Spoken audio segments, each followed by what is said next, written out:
Yeah. He's a diehard for real.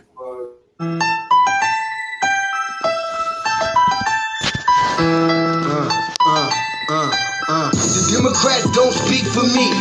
Speak for me. Speak for me. Republicans can't speak for me. Speak for me. Speak for me. A bitch ass nigga can't speak for me. Speak for me. Speak for me. You coon ass niggas can't speak for me. Speak for me. Speak for me. Listen here, this is a fact of life. I be rapping like Nat Turner came back to life. Grab Donald Trump by the pussy, he ain't acting right. I never run from a conflict, I be glad to fight. It's a very cold world that we live in. Somebody please tell Elizabeth you're not an Indian. You just trying to con them people to get the benefit. Just another immigrant, stealing from the Indians. That's some punk ass shit and that's too lame. Now we finna step over to Andrew Yang. And you a sucker, you could never speak for black folks. Fake ass pandemic, trying to get the black vote. The Democrats don't speak for me. Speak for me. Speak for me. Republicans can't speak for me. Speak for me. Speak for me. A bitch ass nigga can't speak for me. Speak for me. Speak for me. You coon ass niggas can't speak for me. Speak for me. Speak for me. You know your boy be high off sativa. Kamala wasn't popping, so we said bye, Felicia. She ain't had a right policy. We ain't trying to meet her. Y'all can take Biden too. Bye. We don't need her. We don't need Roland Martin or that coon Al Sharpton. Didn't need Cory Booker from the start, man. I don't fuck with police and no snitch. You know I'm coming with the heat when I spit it. The Democrats don't speak for me. Speak for me. Speak for me. Republicans can't speak for me. Speak for me. Speak for me. A bitch ass nigga can't speak for me. Speak for me. Speak for me. You coon ass niggas can't speak for me. Speak for me. Speak for me. If you ever go to court and this is your luck, try not to get fucked by Benjamin Crump. I know it's hard. You and all go is hard. But who the fuck is Amy Cloak? Put her picture up on the bullseye and start throwing darts. People cut our organs out our bodies, that's a stolen heart. They can't save us from the flood like Noah's Ark. Black lives always matter, we finna go for ours. So then we savages, we don't need to pot the piss. Mike Bloomberg can suck dick with that stop and frisk. You ain't speaking for us, we don't know you. Bernie Sanders, they get your funky ass on too. The Democrats don't speak for me. Speak for me. Speak for me. Republicans can't speak for me. Speak for me. Speak for me. A bitch ass nigga can't speak for me. Speak for me. Speak for me. You coon ass niggas can't speak for me. Speak for me. Speak for me.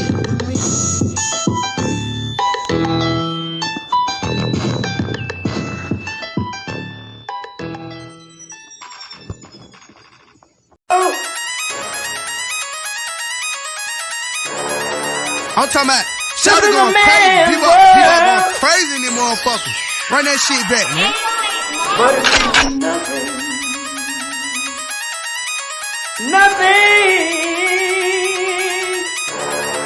Got a woman on the bed.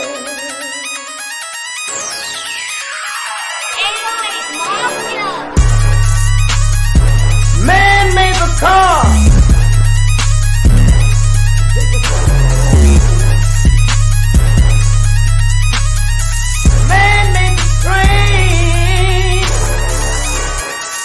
Carry the heavy load. Man made the electrolyte to kick us out of the dark. Man made the boat for the water like the 7 Omega. Man thinks about a little bit of baby girl and a baby boy. Man make them happy because man make them joy. But after man make everything we can, do you know that man makes money?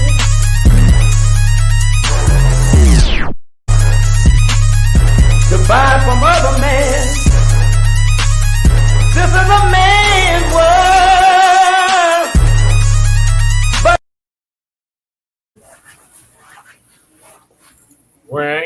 Grand evening to y'all. Hey, greetings. Tuning into another episode of the Frontline Black News. I'm your host, Shane Krumah. I'm joined by my other host, Lady Che. Say hi to people, Lady Che. And we are joined with our West Coast correspondent, Shabaka Sankoria, Shabaka's Black Experience Enhanced. Also on the Hey, call, hey. producer and co-host of our West Coast correspondent is in the house, greeting us from the Sin City. Yeah, Raiders, and more Raiders. Oh, God. Traitors, and more traitors.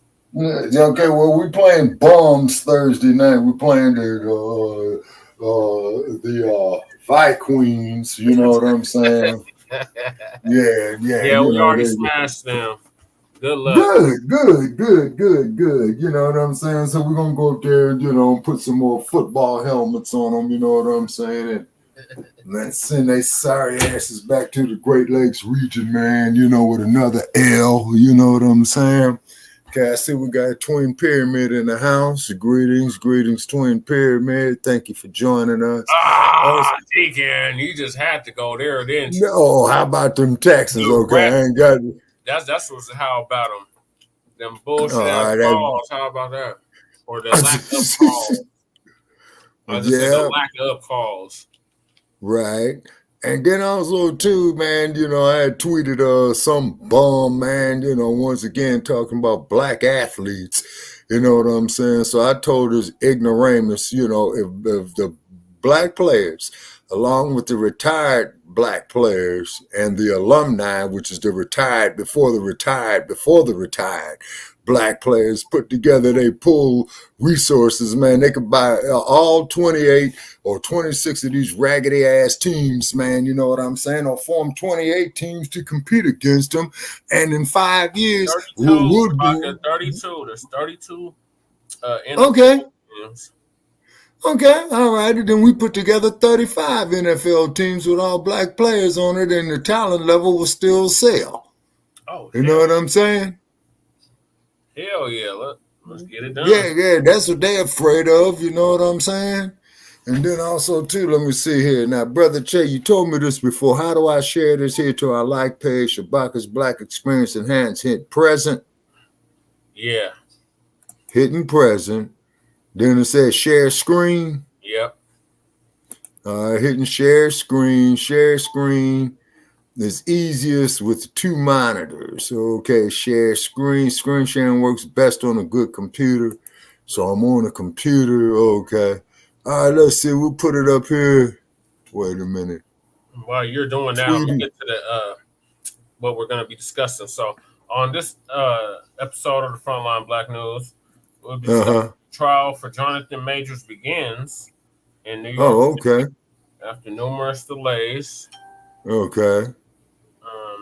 And if we have time, we have time. New York City Mayor Eric Adams' sexual assault case. And of course, our Unhoused Neighbor News and our Unhoused Neighbor News. So this is a continuation of what we were talking about last night and the night before that. We all fell asleep. These are the remaining topics that we didn't get to the last 2 shows. So that's why I had a necessity for part 3. Okay. All right, I'm going to add it to the screen. Okay. And then I'm trying to get this here up on Tweety Bird as well, too. And StreamYard says to share on Tweety Bird, follow these steps, head to the destinations page, and click add a destination. Now, where the hell is the Oh, wait a minute. Hold it. Let me see something here. They got a destination here. No, it just says present. Okay. Yeah, Deacon. The game's been rigged all season. Like, these refs should be all fired. They need to replace all these refs. Like, they blind. They blinder than bats. Yeah. Yeah, you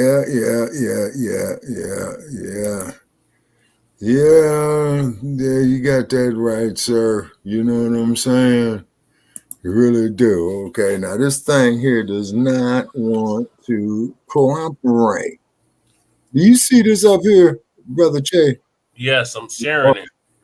Okay, that says Microsoft Bing. Yeah. Okay. No, we need to get that up out of there, man, because there's a couple of personal items up on that on me. Yeah. Yeah. I don't know Yeah, why you need used the bean anyway. You said they to. can't Okay. up. Okay. Yeah, we got to get. Okay, I got it off. Cool. Okay, so all right. So I go back to present, right? There's definitely some gambling going on. Oh yeah. Yeah, it is, man. Particularly out here where I'm at, man. That's all they do out here, man. 24/7, man, and they got watered down booze, man, to get you to lose all regard for your finances. You know what I'm saying? Mm-hmm. They Yeah. Okay. specialize in that. Oh yes, sir. Okay. Share screen, brother Paris. Okay.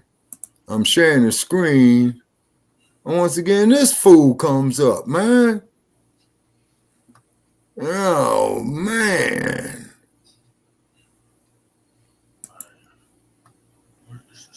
No, see, that's the wrong shit that they sharing. They got it going backwards.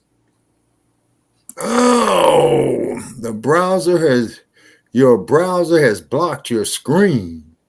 What? Click the screen icon in your address bar to allow access, then reload the page. Okay, now what the hell is the screen icon where it says present? Are you on Chrome? Yeah, this is on Chrome.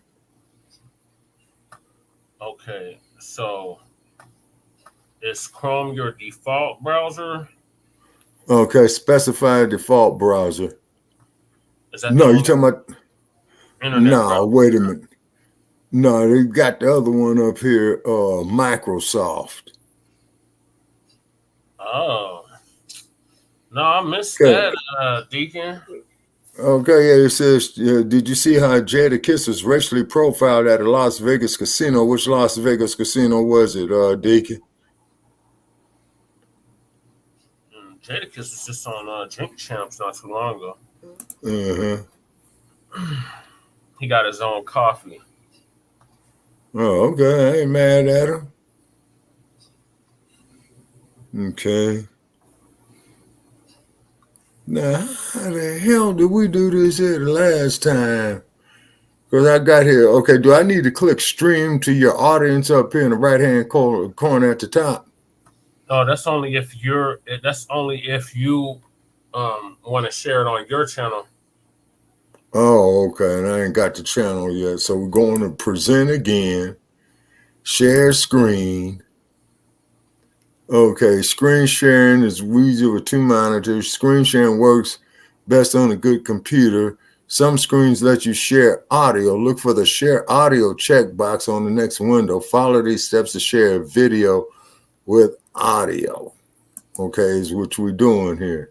Yeah. Screen sharing, go to screen share, then present. Okay.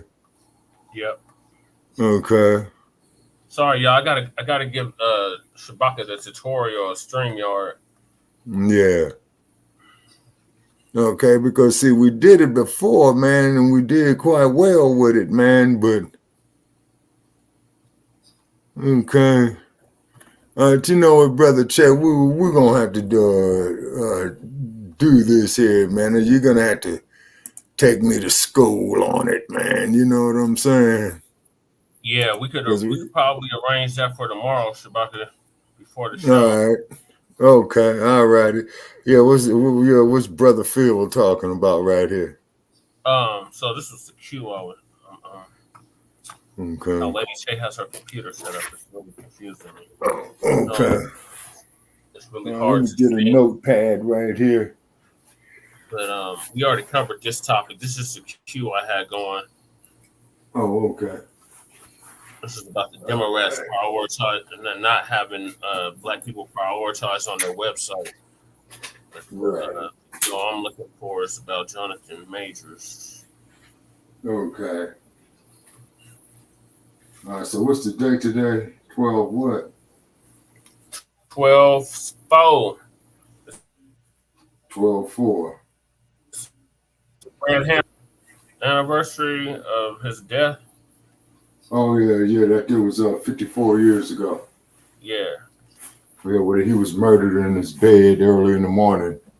Yep. By the FBI and the Chicago police. And the cold part about it is that they had shot and killed him while he was in the bed next to his pregnant wife.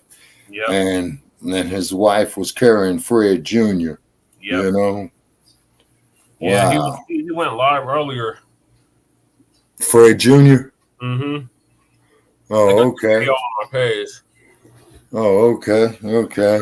They were passing out breakfast bags to the neighborhood.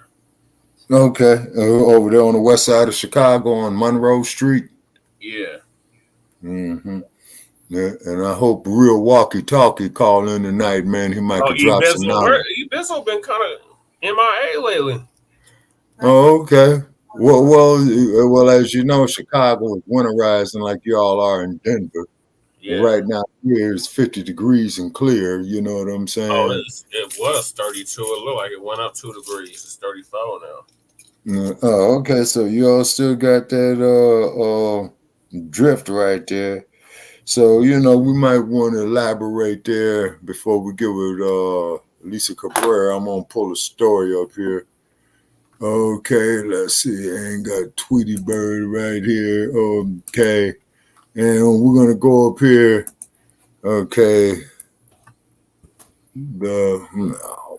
It's at the Norman Hotel. Okay. What's at the Norman Hotel? That's where he was profiled at. Who is that? Jadakiss. Oh, okay. Okay, it sounds like he got a case right there. Oh, yeah, big time. Did this just happen, Deacon? Okay, all right. And as you're doing that there, Brother Che, I'm reading right here. This is Wikipedia. Okay, he was killed. Mark Clark was killed with Fred Hampton, state chairman of the Black Panther Party, during the Chicago police pre-dawn raid. And it was the Chicago police and the FBI. In January of 1970, a coroner's jury held an inquest and ruled the deaths of Clark and Hampton to be justifiable homicide. Ain't that a bitch? Every time they kill us, it's justified. Ain't that a bitch? Yeah, so they just up there, you know, putting a rubber stamp on that shit, man. You know what I'm saying? And then don't they shoot at his grave placard every year? Oh, yeah, all the time, man. All the time. All the time. Yeah. Mm-hmm. Yeah. Fred Hampton murder, state sanctioned, okay, and they had to go through, you know, a lot of legalese on it, man. It took them about 6 years, if I'm not mistaken, to have them finally realize is that it was, in fact, a conspiracy to kill Mr. Hampton. And keep in mind, ladies and gentlemen, and this is particularly, you know, to our youth, man, the 21-year-olds. He was only 21, yeah. He was only That's 21. What I'm saying, okay? Now, and you didn't catch that brother out there sagging.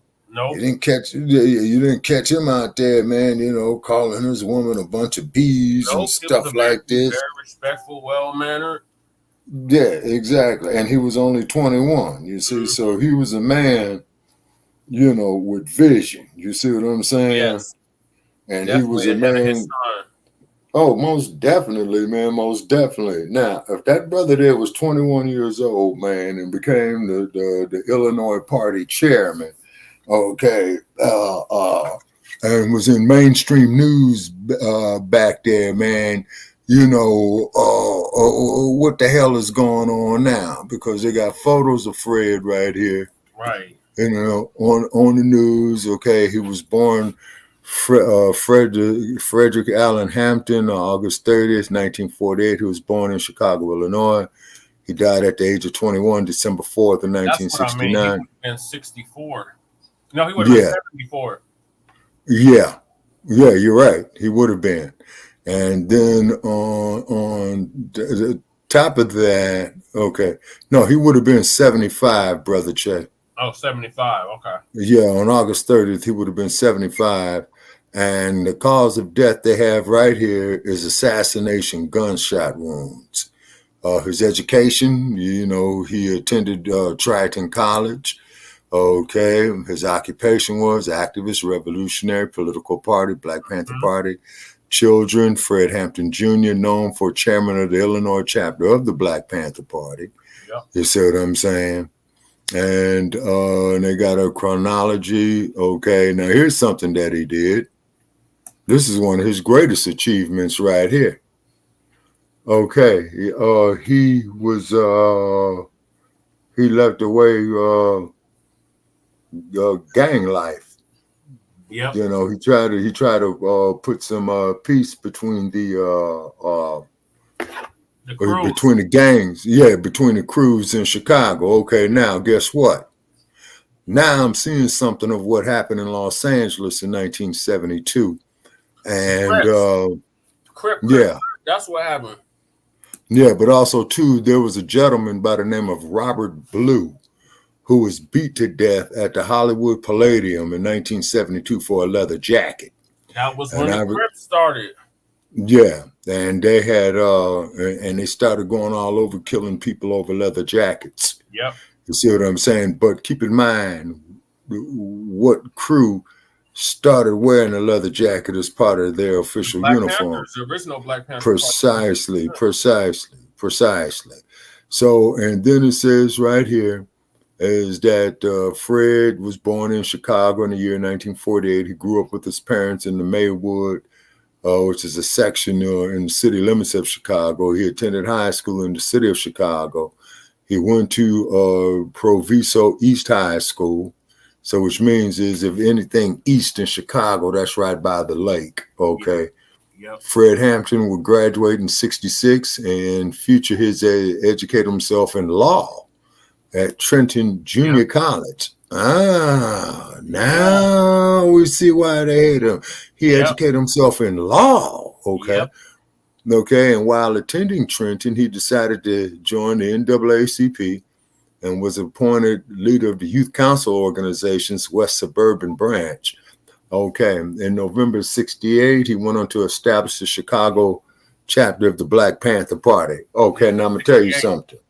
Yeah, now here's one thing the generations after me have to understand. 1968. Same year that Martin Luther King was assassinated. Exactly. And then keep in mind is that there is when the Black empowerment era, man, came in full force after Dr. King's assassination. Okay.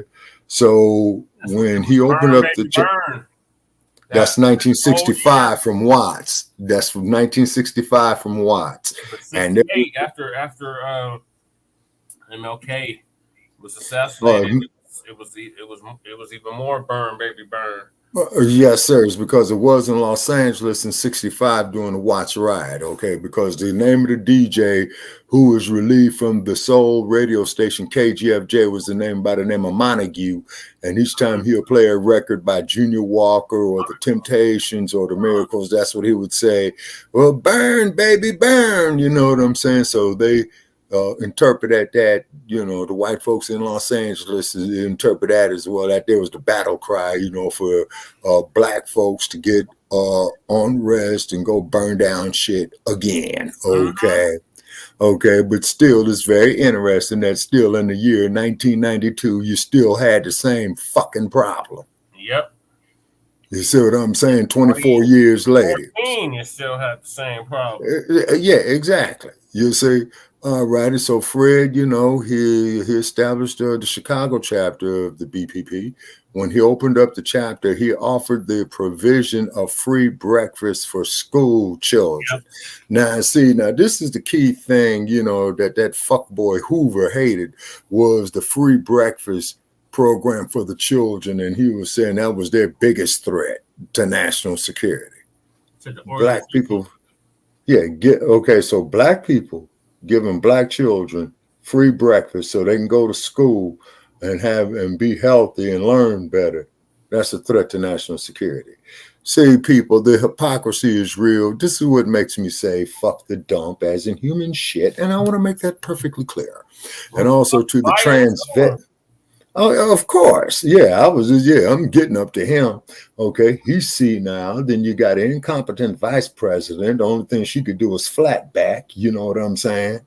You know, and whatnot. So, hey, white folks, we understand that your country is going to pot. It's going down the fucking toilet for y'all. Mm-hmm. Well, now you know how it is to a point to feel black here in America. Exactly. Okay. And this is why we are not the same. Right. He also used the chapter, get this here.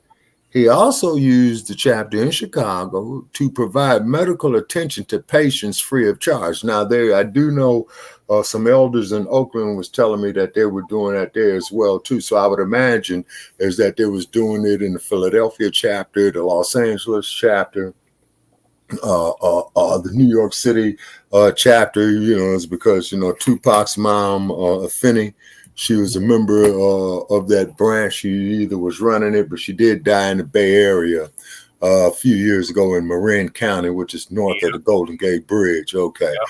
All right. Okay. So let's see here. He used the chapter to provide medical attention to patients free of charge. He also, to help the community, he taught political education classes and instigated a community control of police project. Yeah. Okay, what was that they call that? Not cop watch, man. The citizens oversight. Citizen oversight. Yeah. Board. Okay. And so one of his greatest achievements came in 1969 when he persuaded the most powerful street gangs in Chicago to stop fighting. Yep. He called it non-aggression pact. Okay. Need more of that there today. And I'm not disrespecting none of the street crews out there, but I'm just simply stating, man, can't keep killing each other, man, because the work is going to come from these fucking migrants, just like what Dr. Claude Anderson warned us about 8 years ago. You see what I'm saying? Mm-hmm. Okay. Now, here's something. Oh, boy, that no good ass Jesse Jackson. The same year, Fred Hampton went on to form. Yeah, he went on to form the Rainbow Coalition. Puerto Ricans and poor youth. That same year, Hampton was arrested for stealing $71 worth of sweets that he allegedly gave away to the local children. The charges were later dropped. In 1969, the Panthers Party started to gain interest from old Edgy. You know what I'm saying? Yeah, cross-dresser. He got the interest of the cross-dresser, the FBI. Now, the headquarters he had was on West Monroe Street, was raided 3 times in 1 year, and over 100 members were arrested.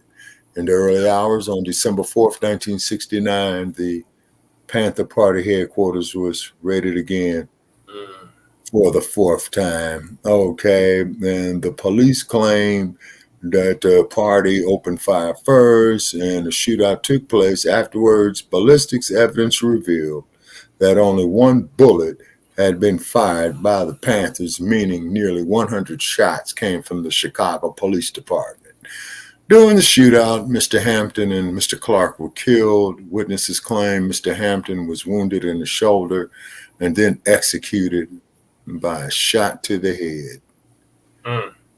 After the resignation of Tricky Dick, the Senate Intelligence Committee conducted a wide-range investigation of the incident.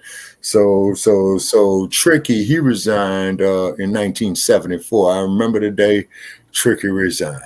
Ladies and gentlemen, as of 12 o'clock noon tomorrow, Gerald Ford would be your president. And you don't have Richard Nixon to kick around anymore. And yeah, and then this is what I mean by the dump, as in human shit. And I want to make that perfectly clear. Okay, that's where I get the perfectly clear from. Okay, so let's get the majors about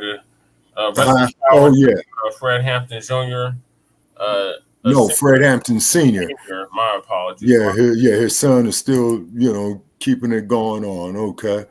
So that item is checked. Okay. All right, and of course, as you do know, that he was murdered with Mr. Mark Clark as well too. Okay, so condolences to Both of them. Yes. both of those families right there, and Chairman Fred, and we're gonna try to keep the spirit going on. Oh, Lisa Cabrera, what's on Lisa Cabrera's mind? So she's gonna give us an update on Jonathan Majors' trial for Oh, okay, goddamn okay, Bentley that was saying that he right, assaulted her, and come to find out she was the one yeah, that did the assault, and mm-hmm. we had covered that earlier this year. So this is an update. Okay, and of course, ladies and gentlemen, we do know that Jonathan Majors is the one that played in Creed 3.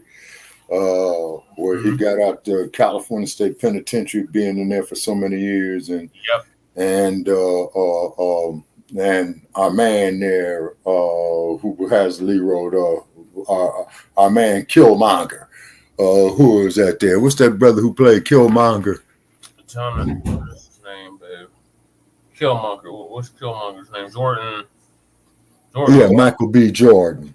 Michael B. Jordan. Yeah. Okay, so Jonathan Majors. Okay, case in New York. Okay, case in New York. Okay. So what's happening with him? So his trial is finally happening with that Mm-hmm. white for the alleged uh, attack on that white broad. Oh man, another Carolyn Bryant. Another Carolyn Bryant. After several delays. Okay, so they could piece together the evidence, the work against him. Mm-hmm. So Lisa Oh Cabrera gonna man. give us the update. Shout out to Lisa Okay. Cabrera. If y'all haven't liked and subscribed to Lisa Cabrera, what the hell are you doing? Okay, and then also too, Miss Cabrera, please mention us as we mention you, man. Oh, she always shows love. Oh, okay. She's cool. Right.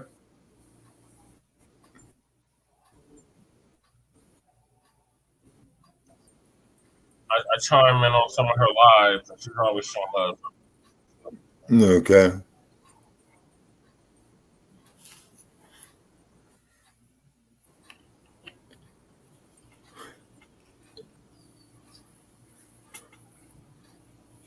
So I take it that's Mr. Majors right there in the photograph. Yeah. Yep. Looking like Stevie Okay. Wonder. Yeah. And that's And I Megan see they Fox had. next to her. Okay.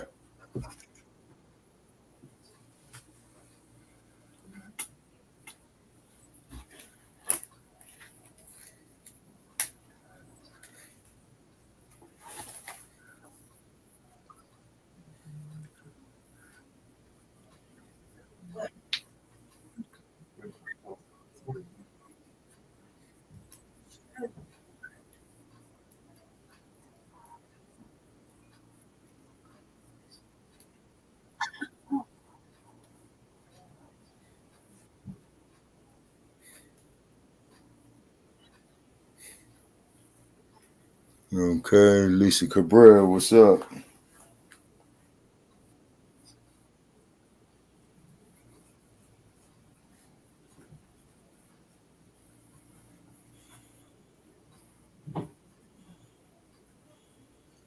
Okay. Cabrera. Cabrera. Okay. Okay, Brother Chad, what's going on? You can't hear me? I hear you, but I don't hear the story. Oh, god damn it. Yeah. I don't know why you don't hear it. Okay. Let's try it again. Okay. Share this tab audio.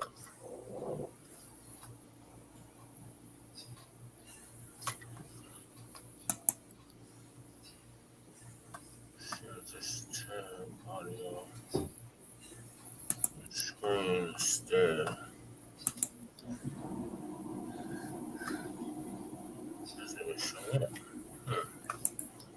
That's weird. I don't know why it's not. I can't hear it.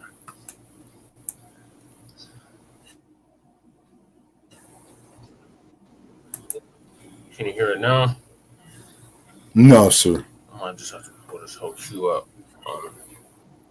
Okay, hold on. So I'm gonna try something. Let me stop sharing.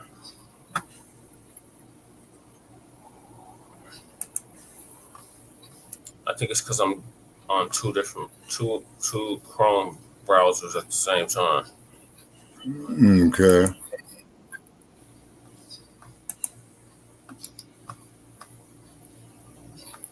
Cause StreamYard been messing with us here on this goddamn Chrome, especially on my account. It really acts up. That's when it starts freezing, kicking me out the studio and all that shit. No, man. Okay.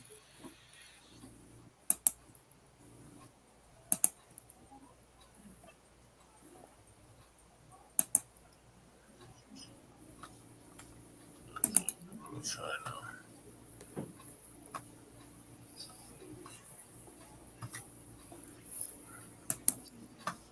No, so they're throwing monkey wrenches on us. Always, Shabaka. Okay. We don't own these platforms. Yeah, no. Let me play it.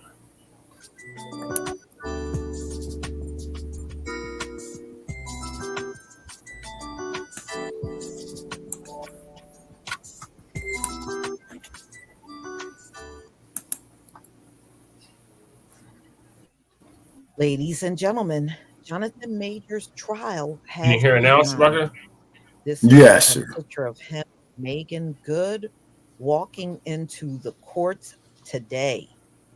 So I know his attorneys were trying to avoid a trial, but look like they have moved forward. Actor Jonathan Major's trial begins in New York City after numerous delays. Jury selection begins Wednesday for Jonathan Major's trial in New York City. The actor arrived in Manhattan court to face misdemeanor charges of harassment and assault of a former girlfriend. He has pled Oh, not get out guilty of to screen all share, Shabaka, charges. unless you're The alleged assault took place trying to on the share night an of March article or something. 25th when Grace Okay, how Jones do I kill accused Major screen of share? slapping her Stop as they screen. rode in a car to his apartment, Okay, did that do it? throwing her Yep. into the car All after right. she got out of it and twisting her arm and grabbing her hand violently enough to injure. So she was treated at the hospital for minor injuries to the head and neck, including a cut to her ear. Majors, a Yale drama graduate, has been cast in the Marvel Cinematic Universe in a plum role of Kang the Conqueror, already a rising star for his performances in dramas such as Creed 3 and Lovecraft Country. He was seen as the new face of the billion-dollar franchise. His character has made appearances in movies Ant-Man and the Wasp Yep. and the second season of Loki on Disney. But the actor has been dropped from several Hollywood movies currently in development Right. and at least one completed film Oh, that he Deacon gets a starred kick out in, of every time you say the Magazine dump, Dreams, as in human has shit. delayed its release. Right. Majors has already been removed from an ad campaign and dropped by his management and publicist. Uh-huh. Yeah, that's the way Rumors how to, yeah. swirled for Do let me months say around that the right future there. of Is that's how Marvel, they start one breaking of you the right there when biggest you're losing your entertainment manager entities contracts, on the man, because planet. those are your deals Major's that you're trial making. date has Yeah. been pushed back and delayed several times as his defense team has worked to minimize legal fallout from the alleged altercation and sought to have his case dismissed. So Priya Chandri has called the accuser a liar and suggested that she was partying and drinking after the alleged altercation. In June, Majors filed a complaint against Jabari in which he alleged that she attacked him after suspecting he was texting another woman. Bravely, Majors laid bare to the NYPD the relentless alcohol fueled abuse he suffered at the hands of Grace Jabari and enduring a nightmare in their relationship. Now, as soon as Jabari steps foot back in New York, the NYPD stands ready to arrest her, Chaudhry wrote in a statement to NPR in August. New York Police Department did not arrest Jabari, charging her with a misdemeanor assault and criminal mischief. But the Manhattan DA's office declined to pursue the case. Okay, so ladies and gentlemen, Major's team seem to hope that his charisma will win over the jury. So, well, I will keep track of what is going on in this trial. And I'm sure that we will get bits and pieces Oh, they about finally it. Now, added I an don't know if we're option going to see actual video where you footage. can We copy might the link because it's on not the on the actual federal page on level. Facebook now. So, Okay, they did what now? wow, the last So you know where you got video the like, that the came comment, out and the about share. Yeah. Jonathan Now they Majors have was he copy. was breaking up a Copy fight the link between from the two live or teenage whatever. girls. Oh, okay. So we know Jabari He for just did that shit some sometime time left the tonight. country and went to Oh, London, okay. and they said she came back. They said she came back. So it says that if he is found guilty by this jury, Jonathan Majors can be in prison for up to 1 year. I mean, this whole thing has been crazy, but one thing it has done for sure Yeah. is devastated his career. Here's one thing you need to do before buying Sorry, anything y'all. online. Don't spend I'm another on dime on my Amazon account until you watch this first. that Watch this. Yes. I can show you how to get Being with Grace Jabari, I mean, she has really literally pulled the rug from under him on this one. And it seems like even to this day, he is struggling to clear his name. Mm-hmm.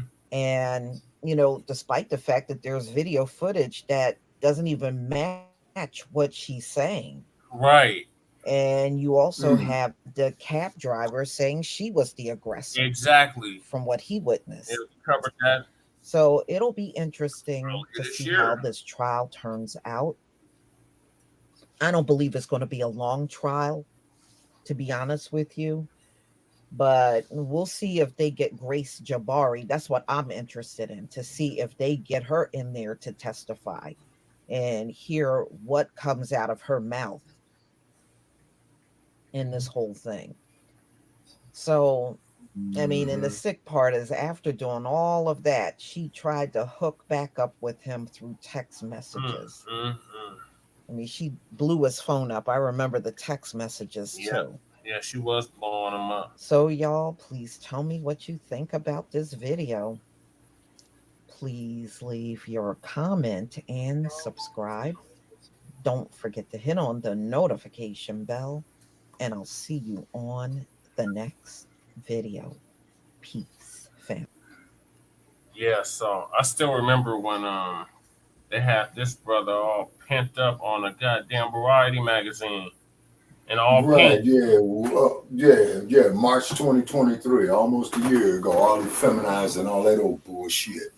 You know what I'm saying? Yeah, see, so once again, this goes to show the lack of regard that they have for us. You know what I mean? So they build you up just to tear you down. Oh, yes, sir, absolutely. For what? Not Not staying with Biggie. Yeah, pretty much. And then if they're killing all his managerial contracts, then that means that they're going to go try to take his royalties and residuals that he's got pending off the work that he's done out there, you see. And this is why, and when I say out there, I'm talking about in Hollywood. And this is why I cannot emphasize it enough, ladies and gentlemen, who's listening to us. And please share our feeds. Definitely check in with your Blacc Experience Enhanced, every Tuesday night, every Grand Rising, every Friday. Please Google our past episodes. We're being shadow banned, so we're working around it. And we are researching, how we can get our fair share because, we spending our money, you know what I'm saying? Right. And then we got a right to make some too. And then where you see my name up there where it says, please, this live feed, is there any way that you could delete that? Because that should be, please share this live feed. What are you saying? Okay, do you see up on your screen where it has my name and it says, please, this live feed? Oh. So what we're trying to get that there to say is, please share this live feed. Oh, you corrected it on the other. Yeah. Oh, okay. So it's so which means is they had to go through the algorithms to approve it. They're lousy bastards, boy. I'm telling you. You know what I'm saying? Got it where it could share to your personal page, I believe. Oh, okay. All right. Yeah. So and then I shared it to a few groups, and then we appreciate everybody who's been supporting us and Frontline Black News over the years. Okay, yeah. So we're getting a little bit of action. They are shadow banning us, and we know it, but we're still going to drop this knowledge anyway. And then the powers that be, they may go fuck themselves. And also, too, powers that be, we are researching about how we could sue your stinking asses, too. Right. You see? Because you put all that other shit up there and garbage and Vivek, Salami, Rami, or whatever with that trick's name, and all the ones who want to hate on black people, you share their shit. But when it comes to us, when we're trying to reach out to our communities, because we really don't give a fuck about you other groups. Right. We really don't, because we can't cape for you no more.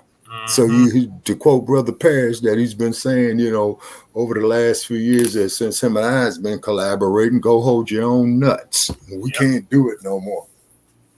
See, because we've been saying hold your own nuts for 4 years, at least 4 years now. Yes, sir. Man, what hat is that you got on, man? I don't see the Pony Express up there. Quit hating on my Broncos. No, I don't have the Bronco hat on. I got the 420 hat on today. Oh, okay. Well, I ain't got a problem with that. Okay, yeah, but the ponies the Colorado 420 hat. No, all right, okay. Just as long as it's 420, great day.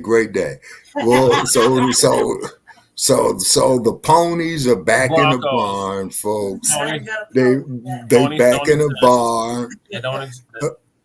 Okay, and then the professor. Okay. Yeah, got to hear the professor. What are your thoughts on Jonathan Majors? Oh, God. I even don't think how are you feeling, Lady Che? You got some Alka-Seltzer with you. He's innocent. The proof was right there. Right. Yeah, he was innocent. He's being framed. That proof is right there. Okay, now listen. They had it on camera. Yeah. They had her all over, fucking gigging at the club, chopping up fucking crackers on the corner. Yeah, she was. Straight. So what the fuck is they talking about? Even the fucking Uber driver, fucking commented on that. That motherfucking Jonathan Majors. The fact that they give Jonathan Majors some money back, right, and some endorsements back, right, he didn't even do anything. Right, he did the right thing. He left the scene and called that bitch some help. Yep. Some help. Yeah. Okay, all righty. So I'm quite sure that Mr. Majors can go over there to Beverly Hills and downtown Los Angeles on Wilshire Boulevard and find him an attorney that specializes that and get him paid. Do you see now, Sue, why we have to walk away from Becky's and Karen's because of bullshit like that? Be Right. nasty, Sue. What we talking about? Yeah. Oh well, he did the right thing. Get out and call this bitch the fucking mental health fucking awareness and shit. Bitch all that Right. all one lie talking about she broke her thumb or broke her fingers and shit. But she just gigging at the club, ordering drinks and fucking doing the most. Oh yeah. Cracking kids Drama queen. involved. Male crackers at that. Yeah. You know what I mean? Right. To do some like, oh my god, like why would you want to? Yeah. Yeah. Just to see Jonathan Majors watching Jesse walk down the street by himself. Yeah. Why would you It's want to sickening. like? Why would you want to get involved and pick that fight? Like we see it. I've seen it personally, where crackers just think they can just walk any kind of way on the sidewalk and try to bump motherfuckers, and that's a wrap. Yeah. It's just like walking into a brick wall. Like, Pretty much. brick wall, just like a brick wall. It's like solid. Like, what are you talking about? Like, that's stupid. So you see Jonathan Majors, he just got done doing Creed in the fucking that Marvel film, Yeah. or DC film. He's yoked. He's yoked. What these little dry ass crackers finna do? Try to take up for some care and like talk to him and shit on the street. Like they go talk to him. Yeah. Like talk to him. Like I see you're live on the personal on the Bucket Express Enhanced. Yes, sir. And I'm up here. I think I got my mind right on a little bit, and I'm sharing it as much as we can. To our well wishers out there, and what have you. They need to give him a major apology, some major money back. The army need to get back on their motherfucking endorsements and sponsorships, because they're trying to fucking everybody, all them fucking white ass motherfucking producers, directors, that badmouthed him and made it seem like he was a violent old motherfucking Karen beating asshole. You know what I mean? They need to get on their fucking shit and then fucking throw him some bread, apologize, and give him some more film roles. Like he's like, no, but that's just it though, Lady Che. What he could do is Ebony need to leave him alone when they putting him on them gay ass motherfucking photo shoots, making him look some kind of way. Was it Ebony? I think it was Ebony. No, yes, sir. It was Ebony. It was Ebony. My sister Ebony. Yes, sir. It was Ebony, and that's sad. Yeah. I stand corrected. I said Variety, but no, it was Blacc. It was Blacc. Yeah. It was Ebony, and keep in mind that he would be featured in Variety, as well to the Hollywood Reporter. Right around all that. Right, Ebony or I think it was Ebony. Ebony or Essence was Blacc. Yeah. That used to be another people in the magazine. You know what I mean? Okay, but Lady Che, you're right there. But you got to keep in mind that Lyndon Johnson Rice sold Johnson Publications to Time Magazine, so it's not Black owned no more. It's Time Magazine now. Yeah, they're the parent. They're the parent company of Johnson Publications, which I really think is very, very sad. Is because Eunice and Johnny's Johnson, you know what I'm saying? They had sacrificed quite a bit to create that, and it did chronologize. It was more viewers. Appreciate y'all tapping. Shut out a little eyeball. I got all hyped up. Now my heart hurts again. So you need to pay that man and give him back his endorsements. Give him back his endorsements. Yeah. And what he's gonna do is that he's gonna sue the shit out of him. Yeah, fucking damn right. That bitch was lying. She was lying. And I was like, two Jonathan Majors like that. He had to go get a whole motherfucking fake ass relationships and fucking about. He would assist it. He would make it good. Make it good. Yeah, he did some good publicity right there. She could have dressed him a little bit better, but it's whatever. Sister bounced back with for a little bit. And I think that's like a pretend thing right now, but hey, it looked good on him. It looked good on him. It looked better than that motherfucking shabby ass motherfucking Q-tip of a white bitch. Right. That he was rocking around with. Oh, high water wearing ass motherfucking ass just dry motherfucking. Come here, bitch. Like, for real, man. Fucking old straw hair having ass bitch. Man, she's better than that. Like, what did he see it? Like, this one of them old heroin ass looking ass models and shit. They told him that's what he needed to Stop listening to white people. Real shit. Because they just making him look bad. Yeah. So yeah, We see that with he Negrusi. need to go get his money back. He need to go get his money. We see that with Oh yeah. And then of course, you know what he needs to do is that he can he's gonna get paid. Yeah, he's gonna get paid. Like, can we blow the scalp? Like, just a little bit. You know, you gotta receive that motherfucking tail hair. Like, press your head. Talking about one of the congressional black talkers here in the city hall. And then hit it. Oh, and by the way, though, too, we're gonna start putting the hashtag, man, on some of these politicians as well, too. Stop And Vivid Ramasalami, you welcome to call in because I've got a few choice words for you, sir. Which one? I really do. Larry Elders. Him too. Get that bomb up here. Something about Larry Elders. Leo Terrell. Oh, Leo Terrell, yeah. And I will own him. You know what I'm saying? I will own him. Yep. All right. So, I think that concludes with Jonathan Majors. Get your money.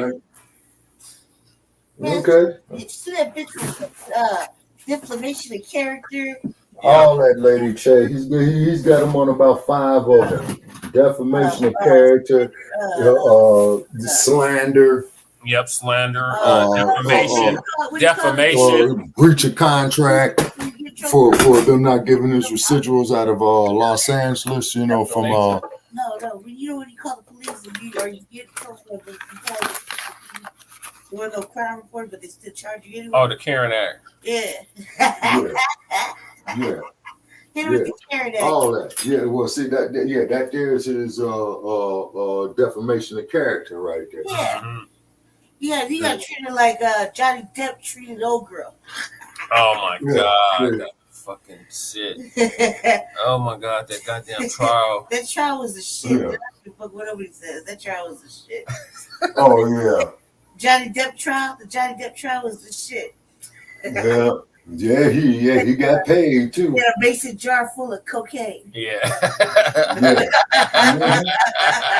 I was he got paid for it too. And Mr. Majors needs to start on that case tomorrow.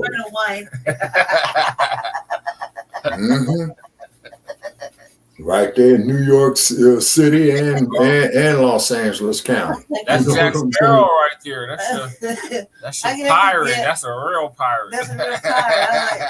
How can I get mason jar? I got like 18 mason jars right now in my cabinet. How can I get down with filling one of them with just straight cocaine? I think that right there on the coffee table, like that's a lot of cocaine. That's a lot of cocaine. I remember drinking. He poured himself did you see the chalice, the wine glass that he had to pour himself a bottle of wine? That glass, like I swear to God, before I die, I'm gonna give you a Johnny Depp wine glass and just lick that bitch up. Like throw some fruit in there, some wine, and some ice cubes, and just mob around all day. Just lit. Yeah. Yeah. So, like I said, you know, he need to go in there and deal with that. And then they need to have, as you said, an anti-Karen Act. You know. Yeah, that's what it's called. It's called the Karen Act. Yeah. Yeah. The Karen Act. Can you imagine a white bitch getting hit with her own act? That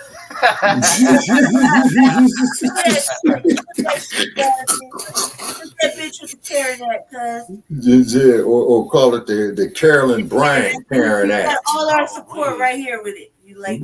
Yeah. Make that there the Carolyn Bryant Karen Act. You know what I'm saying?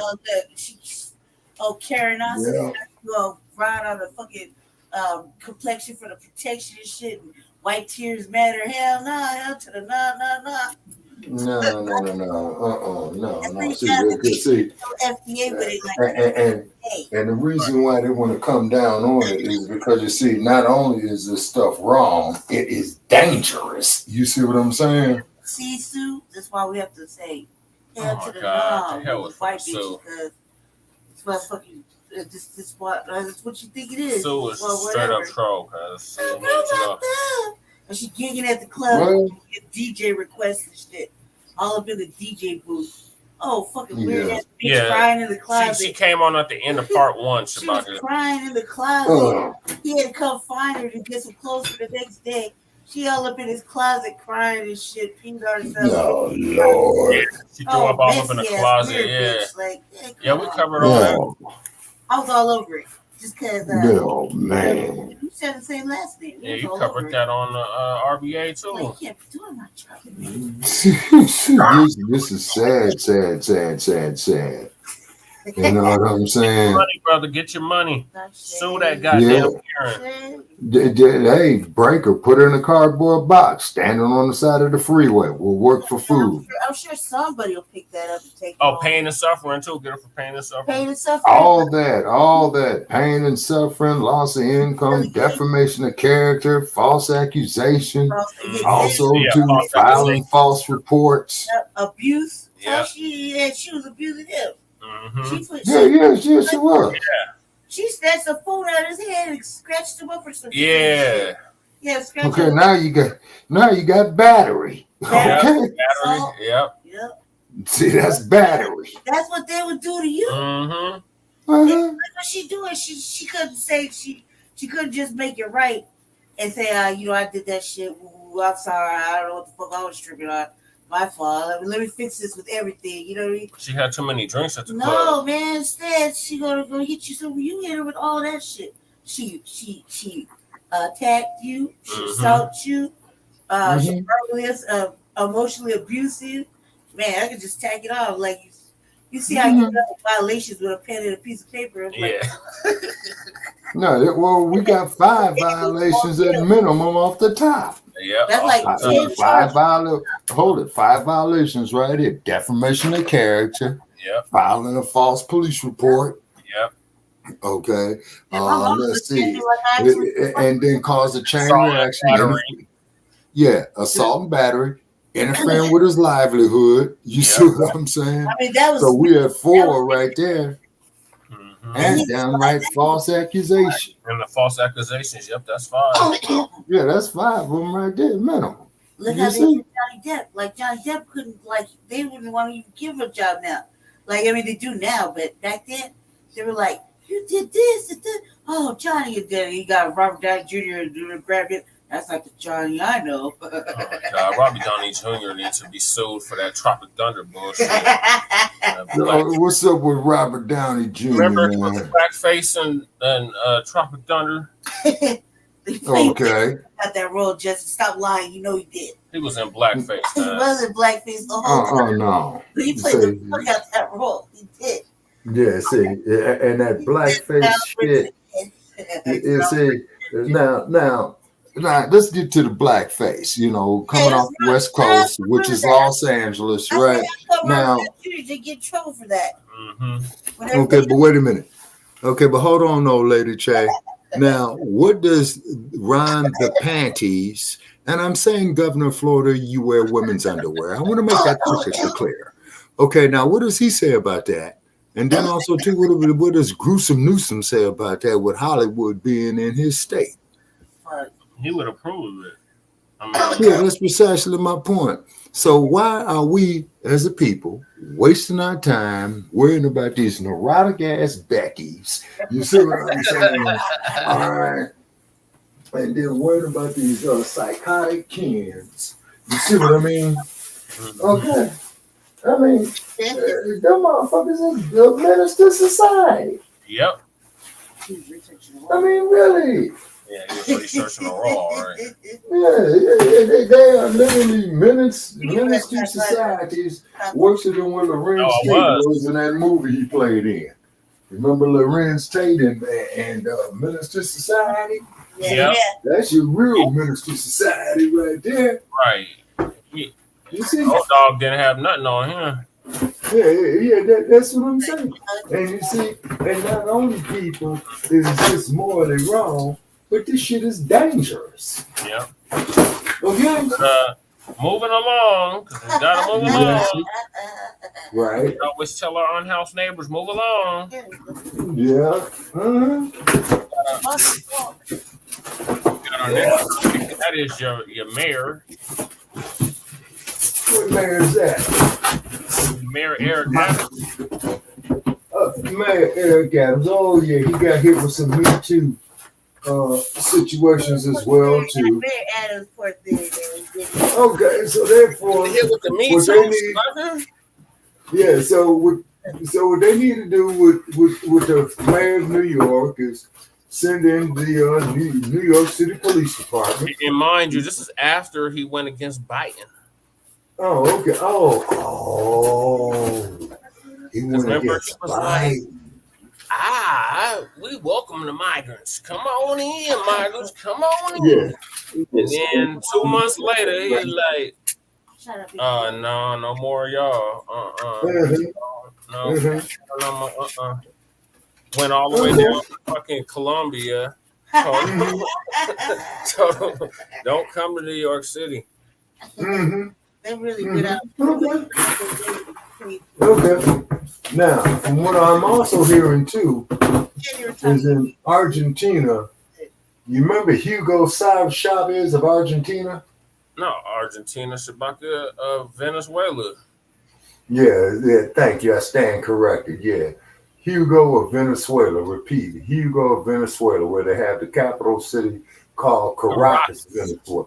And in 1973, George Foreman defended the heavyweight title in Caracas, Venezuela, when he knocked out Ken Norton in the second round. Okay, yeah. So what they doing now is that it's kind of like that because they had shadow banned them on their oil purchases and what have you.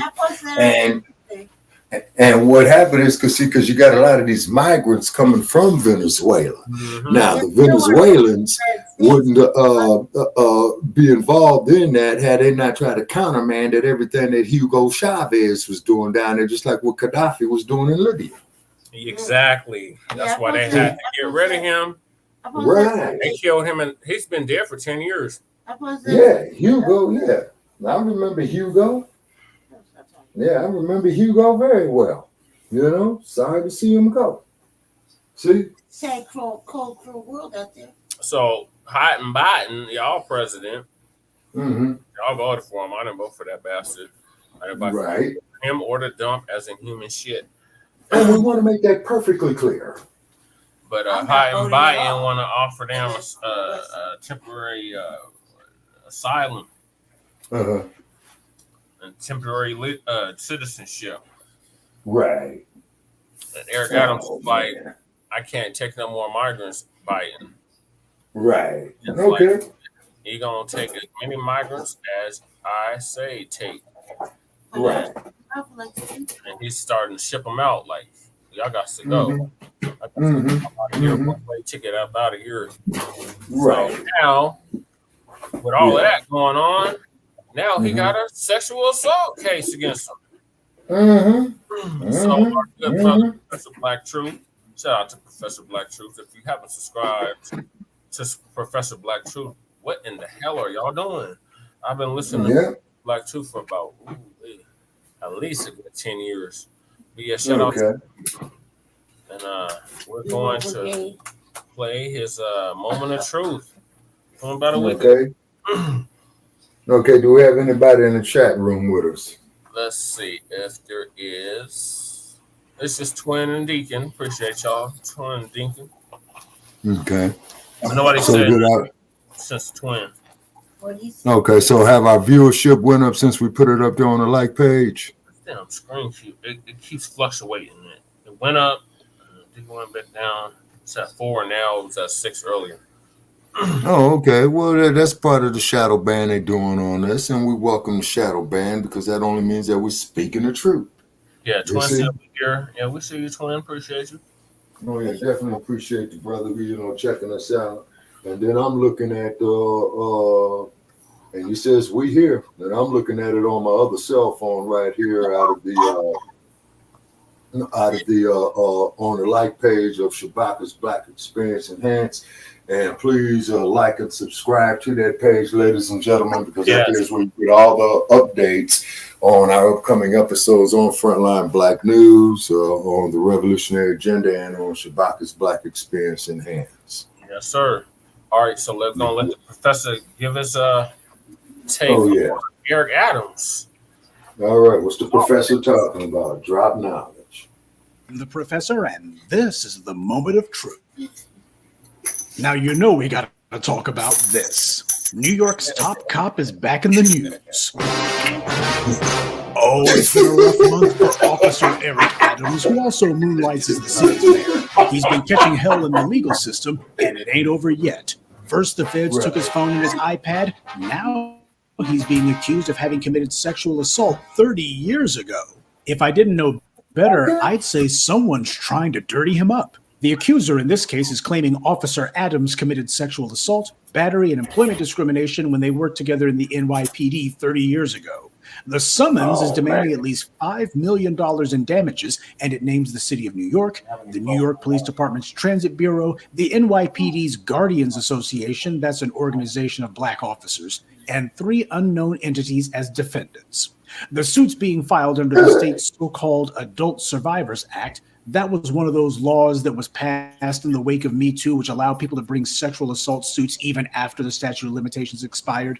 Now, in New York, their Adult Survivors Act was a 1-year extension that expired on Wednesday. So anyone who had a claim that they wanted to make, they had until Wednesday of last week to do it. And what we saw was a whole flurry of these kind of accusations coming in the last days leading up to the expiration of this act. And while I'm sure that there's a number of legitimate victims out there who this law may help to actually seek justice, it's also clear that there's been a lot of parasites looking for a payoff too who have come out of the woodwork. There's been lawsuits filed against Puff Daddy and now Jamie Foxx under this law, all of this in the days leading up to its expiration. I suppose the victims just felt they had to wait until the last minute to do this. I suppose after R. Kelly, a lot of these free-range thoughts are feeling confident. Many think that they can win, they hope, or at the very least force some kind of settlement. But as Bill Cosby and Michael Jackson found out the hard way, those settlements get used by the white media as proof of wrongdoing, and the proceedings from those civil suits can also be used by DAs as the basis for a criminal prosecution.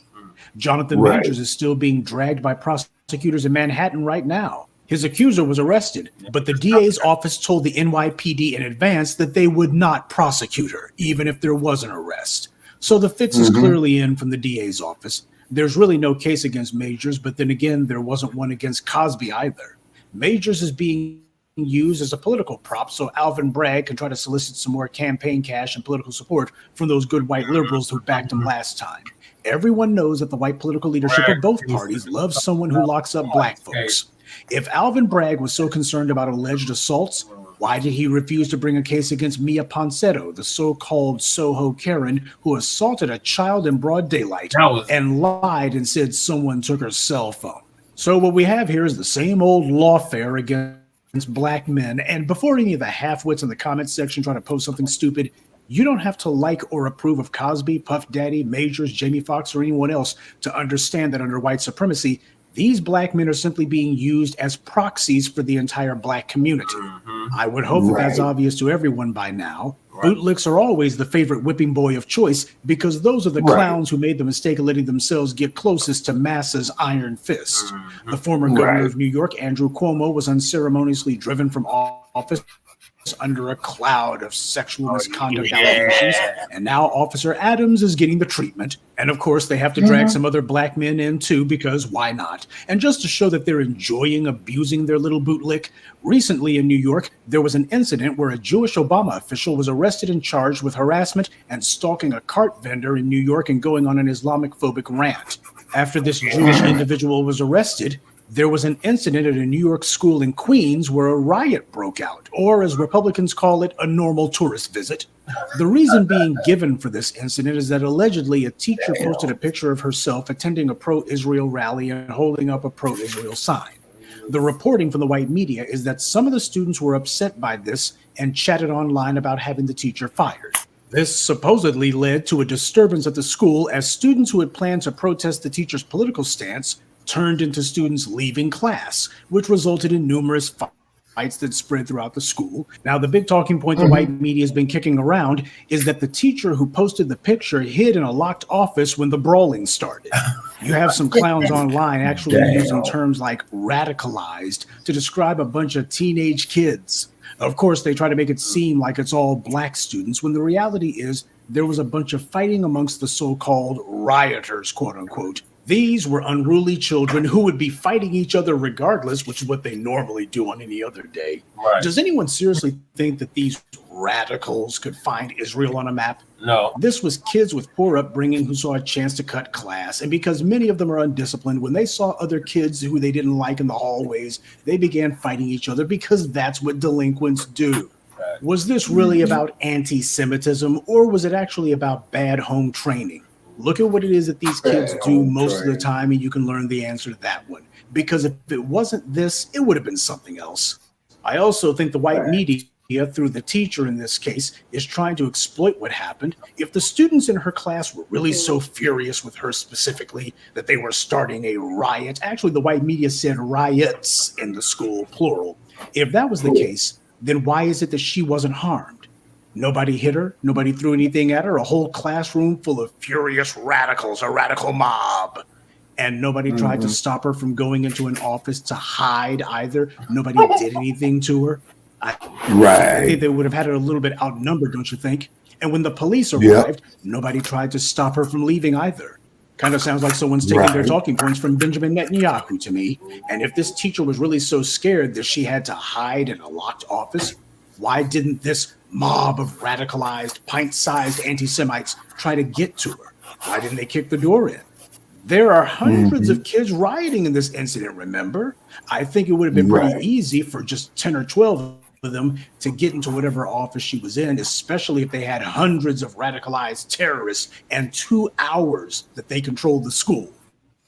With that much time, she should have already have been 5 different shades of dead. But not only was she not dead, she wasn't even harmed. They had the school under control, or rather, out of control for 2 hours. And yet this mob of hundreds of radicalized anti-Semites with 2 hours worth of time couldn't do anything to her and didn't even try. There wasn't a radicalized mob, did absolutely nothing to this one lone, isolated Jewish teacher who they were all allegedly trying to kill. Make that make sense. Of course, we're not taking sides in that war over there. My point is that we can't allow anyone to continue the demonization of black people, and in this case, black youth, as a political football.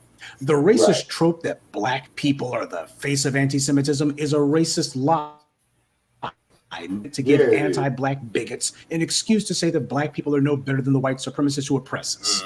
The people who spread this lie know what they're doing. When you consider that certain racists like Stephen Miller, Ed Blum, David Horowitz, and others are out there pushing all sorts of anti-black agendas, you see that there's a number of bigots who have made a lot of money and a lot of political progress for themselves with the lie of black anti-Semitism. Now, Officer Adams comes into play because he tried to put on his mayor cap for a moment and condemn this incident, but of course that wasn't good enough since he's being attacked for his response. Why? Because this Seldowitz clown got himself arrested. And if a non-black person is punished for something, you know they got to make sure they arrest and punish at least 3 times as many black people. Officer Eric Adams is finding out the hard way that when you play the game plays you. He should get no sympathy or support from us, though. He tried to play that respectability politics game, literally saying, what about black on black crime? So it's too late for him to stop now. He might as well argue his own case. But this is how the white powers that be are rewarding him for his shameless bootlicking. Many people have speculated as to whether this is part of a coordinated and deliberate effort to dirty up Officer Adams. He criticized Joe Biden over the illegal alien flood engulfing the country, and Biden doesn't like it when black people talk back to him. The two of them haven't spoken in a year. Biden's support with black people in general is dropping, and with black men being particularly critical of him. So for Biden to see this black man in New York criticizing him, I think that'd be more than enough, perhaps, for Biden to do something to get his attention and let him know you better start towing the line again. It would hardly surprise me. We'll all be watching to see whatever comes of the Feds snatching Adams' digital devices. They haven't been keeping up a steady drip of innuendo and leaks about that one, though, so this may well be a fishing expedition by someone. However, I would be interested in finding out exactly who pointed the finger at him for those political campaign contributions from Turkey. If the few problems Officer Adams has been faced with the last few weeks or so continue, He may eventually have a credible contender pop up and try to run against him if he attempts to get reelected. And if that occurs, where will all of those white liberals who financially and politically backed him be at then? Well, if nothing else, he can always stop pretending to be mayor and just go back to the NYPD. They're always looking for a few dirty cops. Yeah. Good day, and be one. Yeah. I'd like to take a moment to mention some of our contributors. Charlie, Kenneth Johnson, Nafis Harris, Lakeith Hoskins, and Deborah Martinez. Salute to them and thank you to everyone for listening, liking, and sharing this message. Black empowerment only exists because of you. That's right. Thank you, Professor Black True. Yeah, we appreciate you, Professor. Now, Mayor Eric Adams and his Me Too case. Okay, so it's good for his ass. God. Okay, so it came back, it bit him in the ass, his ass scratching, Yasa Boston, being a homie kind of nigga. And after to quote old boy from Soldier Story, and after it just goes on to show, man, these are the rewards that you do not get. You see what I'm saying? Yeah. This Well, is West what happens. always breaks his tools. Oh, yes, sir. Without a doubt. You see? Without a doubt. And then, too, and more reason why people got to come out of this ass-scratching, bootlicking, Yasa Boston ass syndrome. You see? Because it's detrimental to us, people. You know what I mean? Here at Frontline Black News, we don't hate nobody. We just love ourselves, you see? That's right. And if we didn't love you, Black family, we wouldn't be going out here taking all these risks that we taking. Right.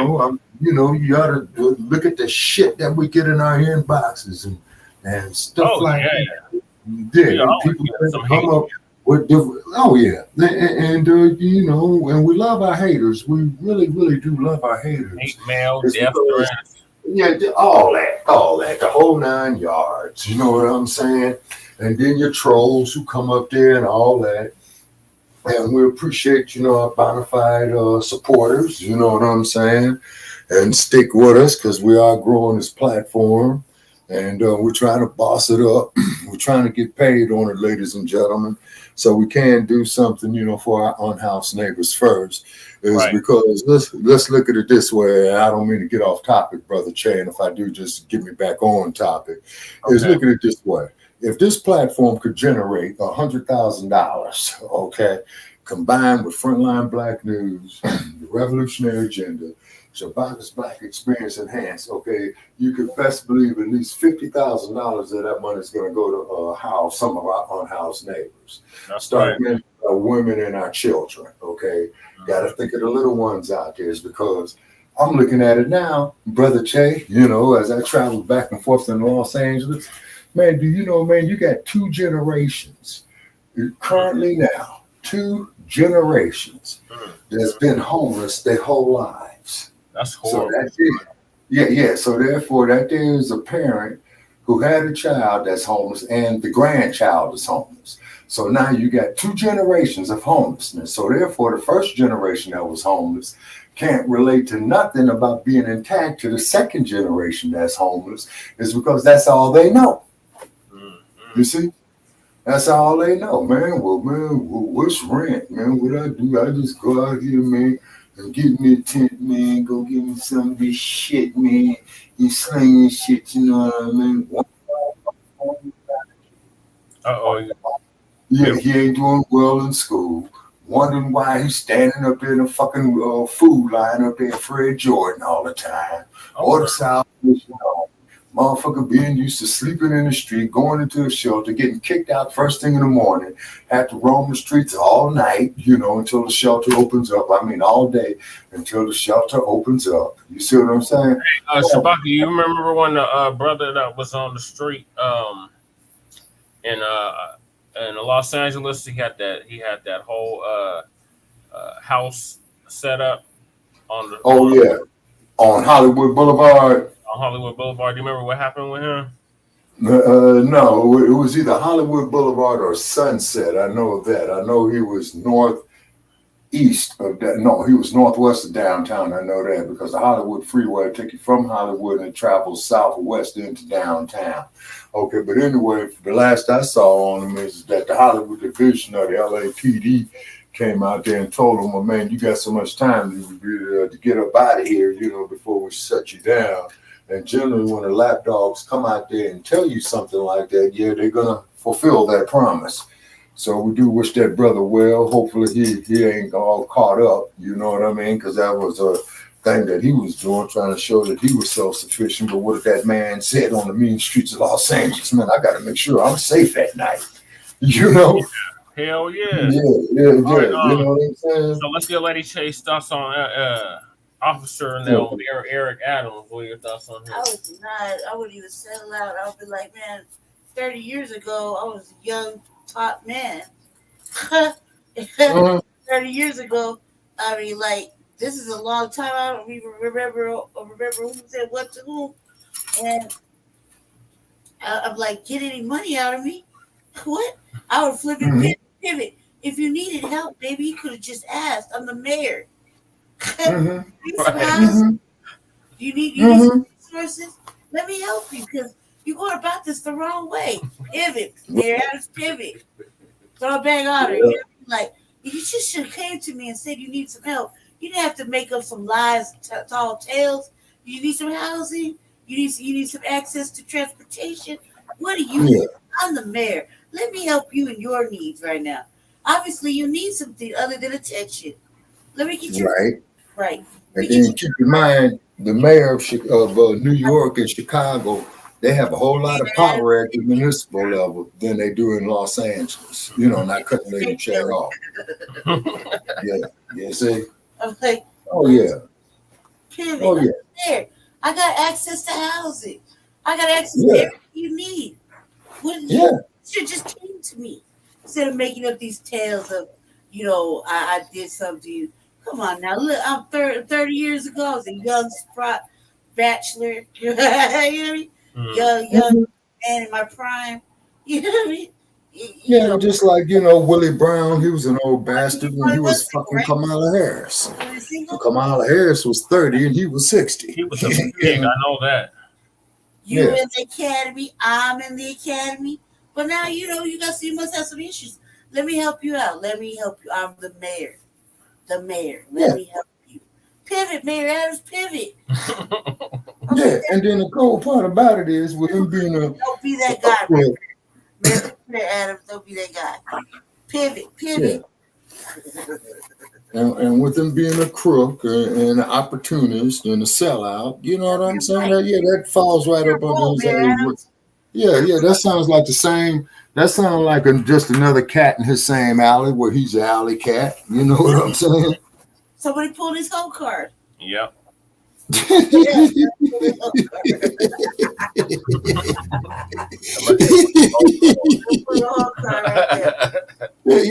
right. Cam. All that. And keep in mind, people here at Frontline Black News, you know what I'm saying? We speak against the popular version of what is true. It's because we are tired of all this prepackaged bullshit. You know what I mean? And if you've been through stuff that I've been through on this political scene going on the last 50 years or whatever, where's your my thoughts on it is to hell with you, Adams. Going against Master Biden. Oh yeah, what's the matter, boss? We sick? See, we sick. Okay, and then I guess, man, that field slave came up to him, and Eric Adams said, "You know what, man? Yeah, let's go run away." But then they yanked him by the balls, by the chain, and says, "No, nigga, what's better than what you got right here?" Yeah, that's what they did. Oh yeah. And then, and he's a sycophant, you know what I'm saying? And he didn't kiss the right ass. You see what I'm saying? Yep. He pissed off the wrong ass that shitted on him, coming up, to be the mayor and all that, well, he's skinning and grinning. Master made me the mayor of New York City. You know what I'm saying? And keep in mind, one of his predecessors was that sick, sorry, no good piece of shit by the name of Rudolph Giuliani. Yeah. Keep that in mind. Yeah, You see what I'm saying? Yeah. Mm-hmm. And he wanted that shit because wasn't he a police officer too, people? Yeah, I think it was a pig too. Oh, yeah. So when they gave the order for that. Yes. So when they did that, so and he was a New York police captain, so he's been out there doing a whole lot of stopping and frisking, planting evidence, and all that old good shit. Yep, all that stuff that the NYPD is notorious for. Oh, yes, sir. Just like Chicago, Denver, Los Angeles. You know what I'm saying? San Francisco, Oakland, Sacramento. You know what I mean? And, oh, no, man, but I don't see color and all that old shit. But color sure to see your black ass getting it down. Didn't it now? You know what I'm saying? And keep in mind, this isn't hate. You know what I mean? We're just telling it like it is here at Frontline Black News. It's because I'm sick and tired of seeing my people getting fucked over on bullshit. I'm sick and tired of seeing our men folk being falsely accused by these no good ass bras out here. And half of them need to go out there and go suck a dog's dick. Shit. Yeah, we approve. And I'm just telling it like it is, you know. Then again, it's half of these wretched ass looking bras. It's like them bras that who Bill Cosby said that he drugged. Man, I wouldn't let none of them ragged ass heifers suck my dog's dick. Right. That was tore up. They trying to hit him with another case, Shabaka. Yeah, that's what I'm hearing. The man is 85 fucking years old. Man, he ain't got too much longer to live. Leave that man alone. Right. He already did, 3 years in prison? Yeah, and plus you do know that Bill Cosby lost his only son. Is because I remember the case, man, where his only son was changing the tire on the 405 freeway at the Sunset Boulevard exit, which is over there in the ritzy part of town. And the perpetrator, which was a white dude, came out there and shot and killed him. And then he get up there and go tell all his white friends, "Oh, I shot a nigga," and it's all over the news, and they got him. You know what I'm saying? But switching gears. Yes, sir. To our last two topics of the night, and that is our Unhoused Neighbor News and our Unhoused Neighbor Sweeps.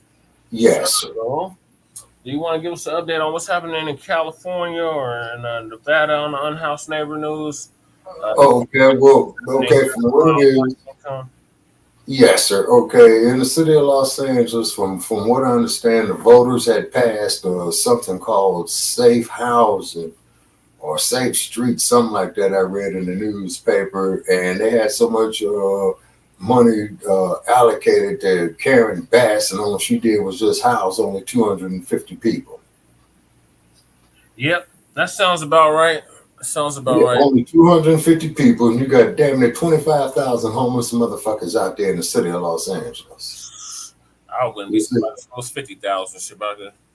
Sir, it just might be because the last time I went through there, man, I saw the homeless man all down there, man, off of 7th Street, over there by Fred Jordan, Town Avenue, you know what I'm saying? All up and down Central Avenue.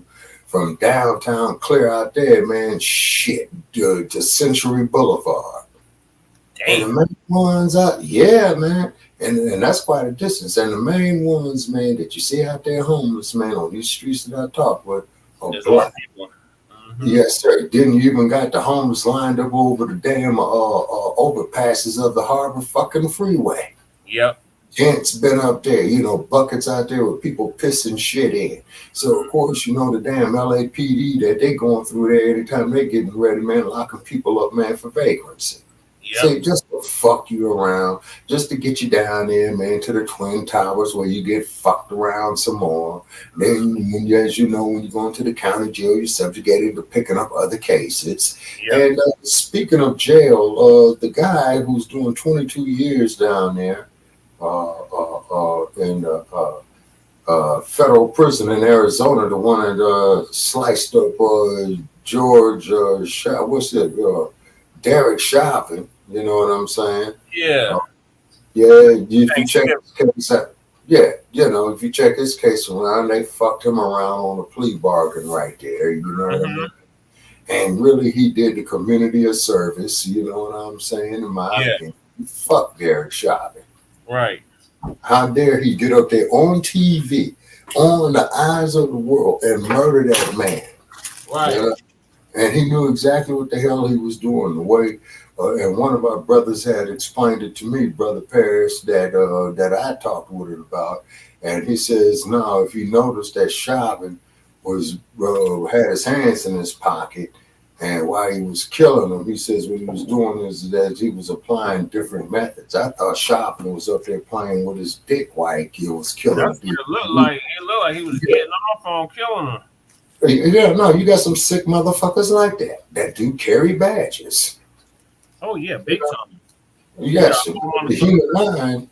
They got Because AIDS and they sitting up here raping black women. Oh yeah. You see, and then you got to keep in mind, man. Daniel Host Claw. We see you, motherfucker. And then also too, keep in mind, man. Look at these motherfuckers like Jeffrey Dahmer. Look at motherfuckers like Richard Ramirez. Look at that motherfucker who was the Boston Strangler.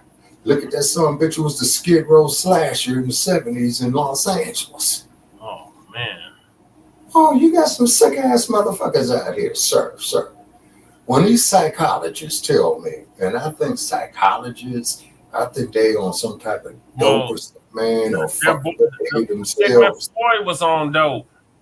Sigmund Freud was on dope, and this is a motherfucker who's going to sit up and tell me who was a homosexual, saying that there is something wrong with heterosexual men. Siggy was on dope. He was getting fucked in the ass, which is his business. He had his human rights and his civil rights, but I find it kind of difficult for a dope fiend and a dude who's a homosexual going to tell me, a heterosexual man, that when I have certain fantasies about women, there's something that's fucked up with me. Yeah, that's bullshit. Totally. You know what I'm saying? And I know, Brother Che, in your curriculum, man, when you got your degree, you had to sit through a course of that bullshit. Yep. You see what I'm saying? Now, how is a homosexual getting fucked in his ass is going to tell me what's going through my mind, and I'm a heterosexual person that likes pussy? No disrespect to the ladies. Okay, I'm just being real out there. Because they didn't like the fact that they was calling it gender dysphoria. That's what it was. It was gender dysphoria. And then they changed it. They took it off the DSM. Okay. And please specify the DSM, sir. That's what the American Psychological Association uses to determine different mental situations, conditions. Okay. You know, Dr. Frances Cress Welsing, she kicked in the door for Black psychology. Oh, okay, yeah. So I gotta read some more literature by Dr. Wilson. I wish when I was in college, I would have attended one of her classes. Right. Oh, Jay's in the building. What's cracking, cuzzo? Okay, who's that there? Jay Militant? Yep. Bang, Niner gang. Man. Thank you for taking care of those seagulls. That was much appreciated. Man. I'm so sick of their goddamn fans. Eagles, eagle fly. No, die. God damn it. Why the hell they in a protected class, but we ain't?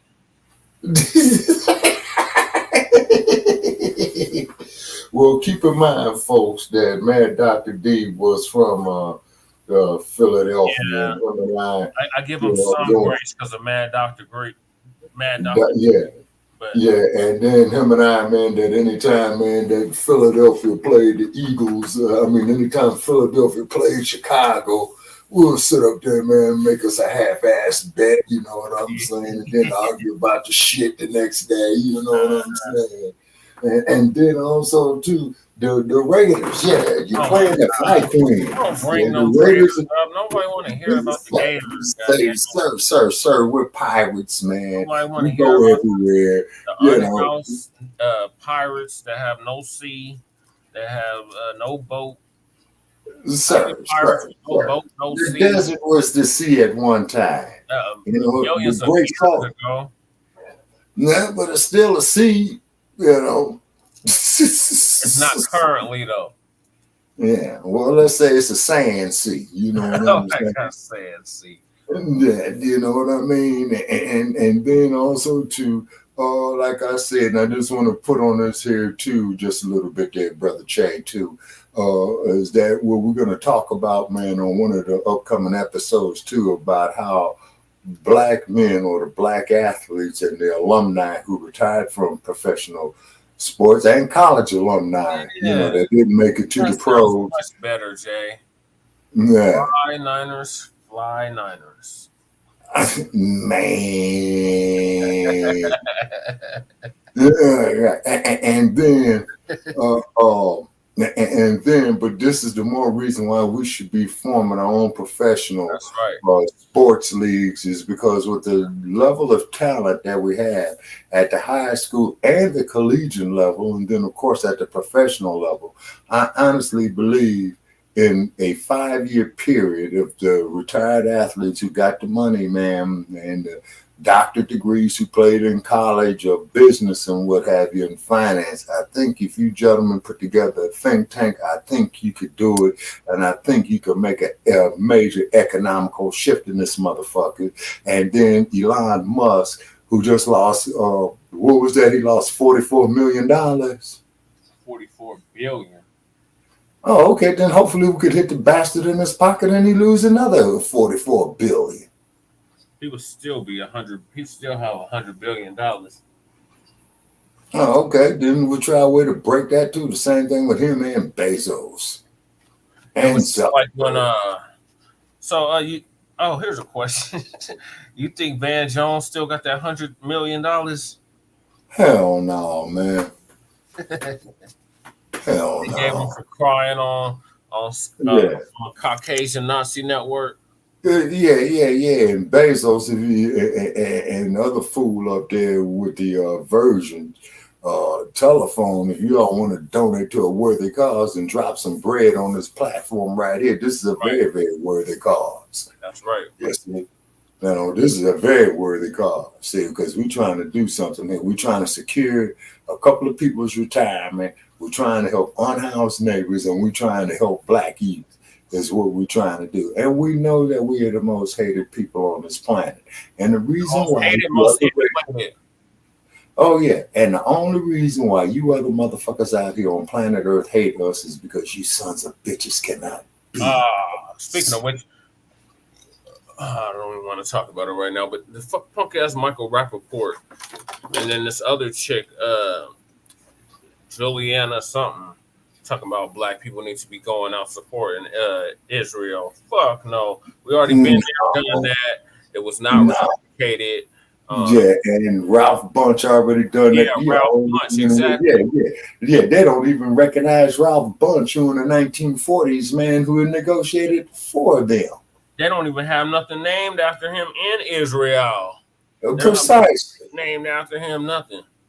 None of that. And Ralph Bunche was from the city of Los Angeles too, believe it or not. Mm-hmm. Okay, yeah, believe it or not. You know, he was from the city of Los Angeles. I've done a little bit of research on Dr. Bunche.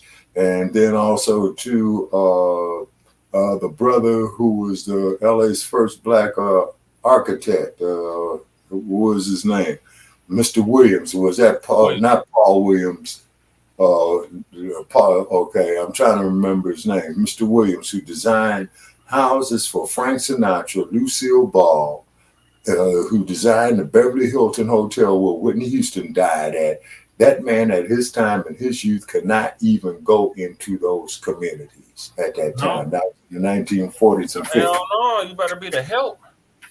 No, hey, that's it, because the LAPD does not mind to this day of giving you the royal treatment of beating your ass to a pulp. Mm-hmm. They still specialize in that. Oh, absolutely. They the ones that brought you Crash. Mm-hmm. Yeah. Yeah, it was Brother Paul Williams. Yep, that was him. Mm-hmm. Yeah, Brother Paul Williams, you know. And then also, too, in the history of Black Los Angeles, when our people was first going there, all up and down Central Avenue, they had a hotel there called the Dunbar Hotel, and people like Gella Reese, Billie Holiday, Louis Armstrong. The one you're thinking of is Paul Revere Williams. Yeah. USC graduated in architecture. Mm-hmm. Yeah, he graduated USC, the University of Southern California, that sits in the heart of South Central LA. He's been sitting there since 1888. Just like the University of California at Berkeley's been up there since 1880.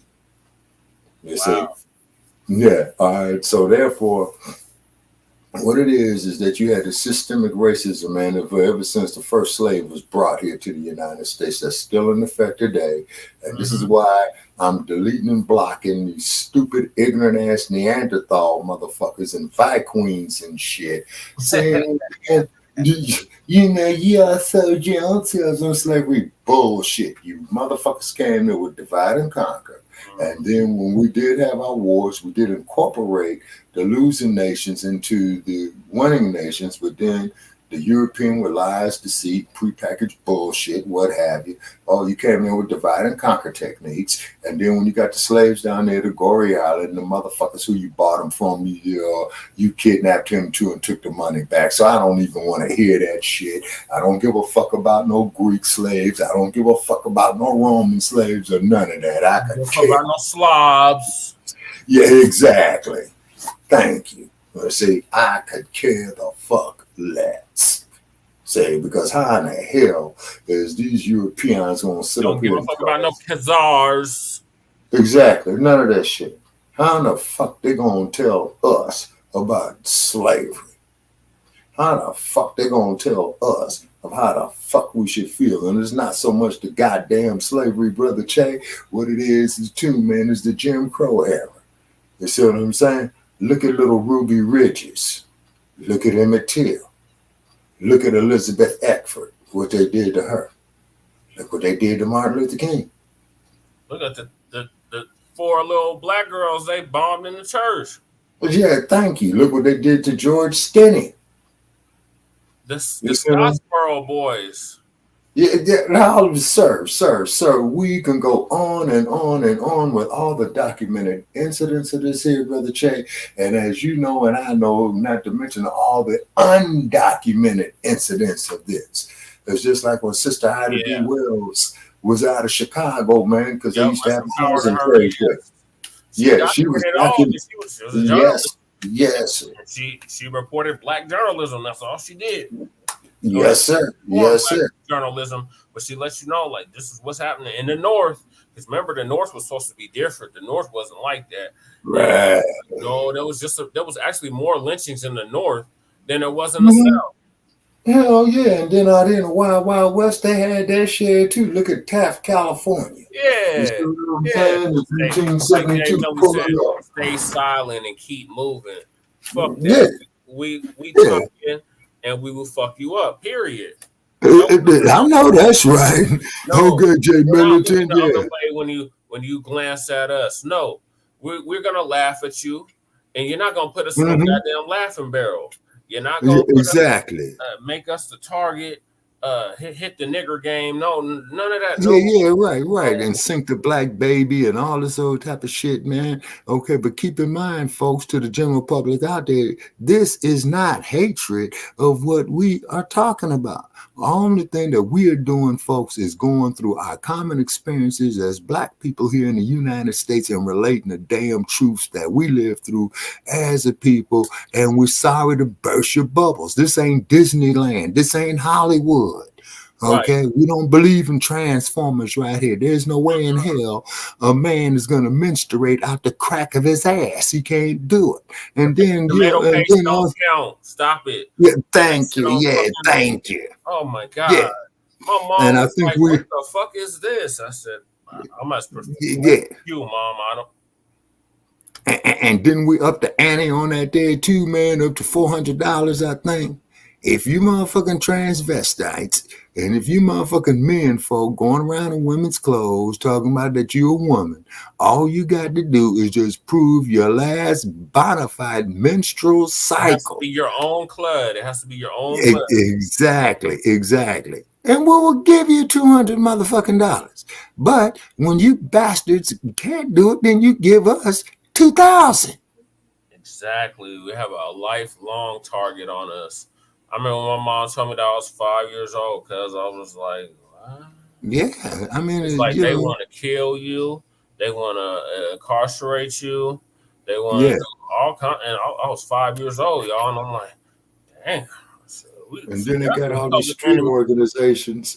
And then you got all these street organizations that want to go out there and kill Well, each other. street organizations, quiet as it's kept, because it's not getting the knowledge ain't getting out there. But we're gonna get it out there on Frontline Black News.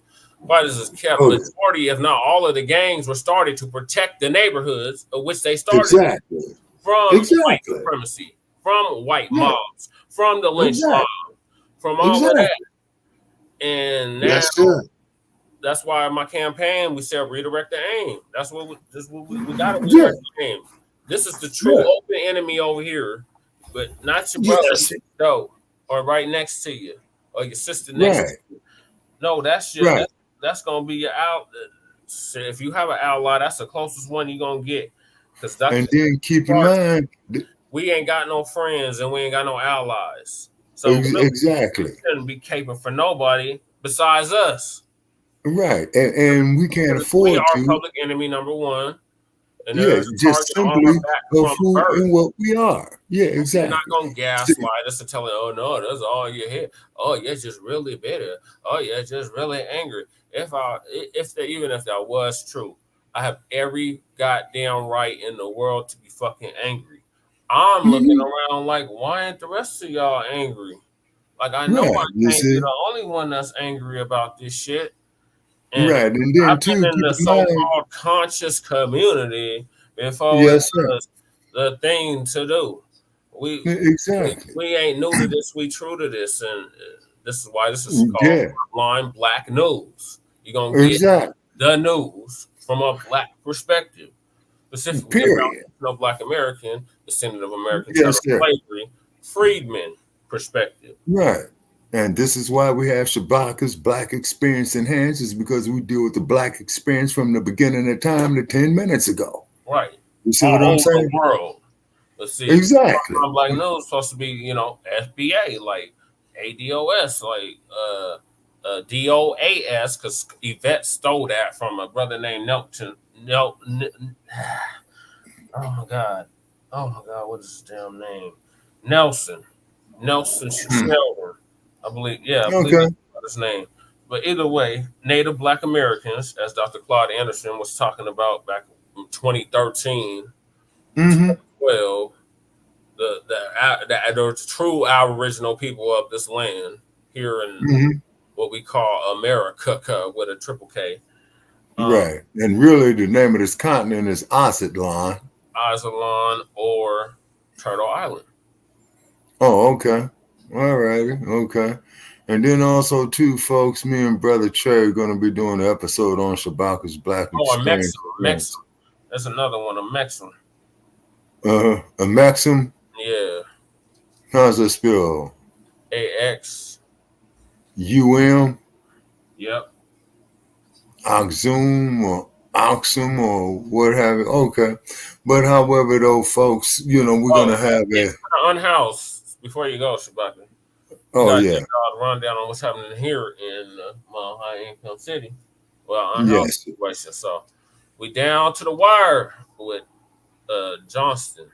So Johnston is the newly selected. He wasn't elected. Elected mayor of Denver, Colorado, has this House 1,000 plan. So this after he done stole me and Lady Chay's intellectual property. It's having a very hard time implementing it. I wonder why. So now he is down to the wire. He has announced, what was that, baby, like 2-3 months ago, this House 1,000 plan. And he's planning to house 1,000 people by the end of the year. So we're down to the last month of the year. This is the end of the year. And he is very well short of his goal of 1,000. Saying on the local news, the dashboard, which is on the website, city website, he is like 3'11".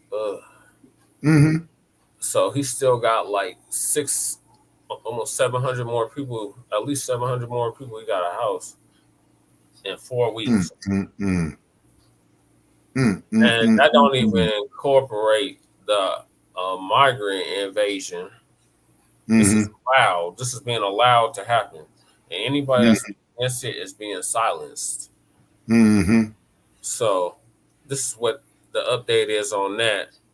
As I believe this video was very recent, like today or yesterday. Anyway, it's our local Fox affiliate out here, 31. All right, let's see what they're talking about. Oh, I'm not even sharing the screen. I'm sorry, y'all. I gotta share the screen now. Yeah, we got a target on us from birth, Jay Millie. Yeah, I know that's right. Yeah, Jay Militant. Yeah, he says it's different when you have a lifetime target on you. Yeah. Yeah. Just because the color of your skin. We want you to help at the micro communities. Lisa D'Souza explains what they're looking for, what they need, what the plan here is. Good morning. Well, right now it sounds like the city's bracing for a potential big boost in the mayor's goal to house 1,000 people. Hold on, I gotta pause this real quick. So that's the city and county building. Behind her. Behind her is a major. Jesus Major. And you remember me, I took several pictures of us when I was with Denver Homeless Out Loud of us pointing out little baby Jesus. They're coming up on they're coming up on their solstice holidays. So they got a major, and the major's all covered up. Right. Oh yeah, the nativity scene, as they call it. Yeah, the nativity scene, major out there, right? And yeah, the three wise men. That's allowed to happen. You see, baby Jesus is all wrapped up, the family all wrapped, everybody wrapped, right? That's allowed in the city and county of Denver, but actual people on the street covering themselves like baby Jesus, that's a crime. Good God. It ought to be a crime, for a son of a bitch to make a law like that. So goddamn inhumane, man. And at the same time, we ran Initiative 300. And Initiative 300 was going to basically repeal the urban camping ban. Right. Couldn't allow that. They shot that down, talking about we can do better. So we're going to let you know, you can do better than this, Johnson. It should be free 10,000 or house 10,000. Right. 100,000. Like, if you really trying to do something, but he ain't. And this ain't his idea. We had something similar planned on our end. But I just want to point that out because they allow that, but and right behind her, they're gonna have right where that the nativity scene is, they're gonna have the We Will Remember in like 2-3 weeks. Okay. For all the unhoused neighbors that died on the streets that year. Yeah. Yeah, that's sad. By the end of this year. So to break down what we know at this point, we know that the mayor is really asking for volunteers on Thursday. In particular, that is going to be the first of several calls for volunteers here. Now you want to house people. I was promoting this since I started running for political office, even before that. But these months, we can do better. Okay, so now you want to take a homeless person home. Unhoused neighbor home. Oh, now the mayor said we need you to do this. Oh, now you want to go volunteer to help the mayor get his goal. Yeah. Remember, I had that. Me and Sekou, we had that. How take a dog. Poodle. We was giving dogs to the poor. House. And then I had some shit where I was like, well, you could take a unhoused neighbor home. And they just laughing, and now here we go with this shit. Really asking people to help with people who are moving out of camps, helping them move into their housing, and then also with shelter intake as well. So here's a bit of a breakdown on all of this. At this point, you can see here on the city dashboard. So he is very short. So 311, he still got a long way to go to meet that goal. That's just the goal. The goal is much higher, but that's what the goal is at this time with the current mayor. So he ain't gonna make it. He ain't gonna make it. Me and Lady Shay been done called it. Like, he is not gonna make it. And the next year he gonna say the same shit. Prepackaged bullshit. Prepackaged bullshit. And then they keep talking about they ain't doing sweeps, but yet they are doing sweeps. But yet they're saying they're not doing sweeps. Right.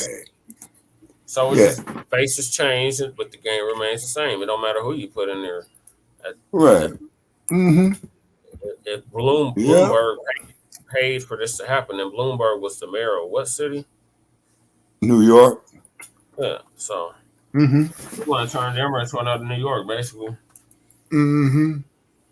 And then Brother Che, right here, I'm just bringing up on Los Angeles on some numbers right here. There are currently at least 63,706 people experiencing homelessness in LA County, according to a count by the oh my God. In 2020. That's what they're reporting, so it's easily over 100,000. Oh yeah. Oh hell yeah, definitely. You see what I'm saying? Okay, so let's see what's going on with Denver. Yeah, so he's short. He's shorter to go. Yeah, how many unhoused neighbors they lying saying we got? Okay. He was trying to house 100, no, 1,000. Yeah, but the goal is so low. You should be at 10,000. You got all these goddamn migrants. We done took on like 28,000 migrants in the city of Denver alone. They started this shit last year. It was the last December they started allowing these motherfuckers a refuge and asylum. Damn. Abbott's ass started sending them up here. I gotta get the hell out of El Paso. You got two choices, LA or Denver, and they're going to Denver. Right. And then, of course, old Governor Bud, you know, he's the ones that cross the Rio Grande River. He's immediately putting them on a bus and sending them to the Democratic cities. Yeah. Greg Abbott. Yeah, Bud. No Bud Abbott. Great state of Texas. Don't mess with Texas, Chewbacca. Those cowgirl friends are real enthusiastic right now. Oh, yeah, particularly about their Second Amendment rights. Oh, yeah. 111 people. But they wouldn't have a cowboy if it wasn't for black people. Exactly. Because we were the original cowboys. And then keep in mind that a lot of knowledge that came with our ancestors, man, on a slave trip about horses and cattle from the Songhai Empire. Yep. If you see a movie, there's been a connection there, Chewbacca. That connection has been there. It's just it's gone dormant for a number of years, and now it's time to revive it. But getting back to this shit, so they're gonna give us a rundown on what the mayor has in store for meeting his goal or attempting. Okay. So they got prepackaged bullshit. House 1,000 goal that the mayor has. 4 weeks left, obviously, in the year here, so time kind of the essence. The mayor, though, here's the thing, recently announcing plans to hopefully add 200 more people to that tally, citing plans to clear out camps at 20th and Curtis, along with 48th and Colorado Boulevard.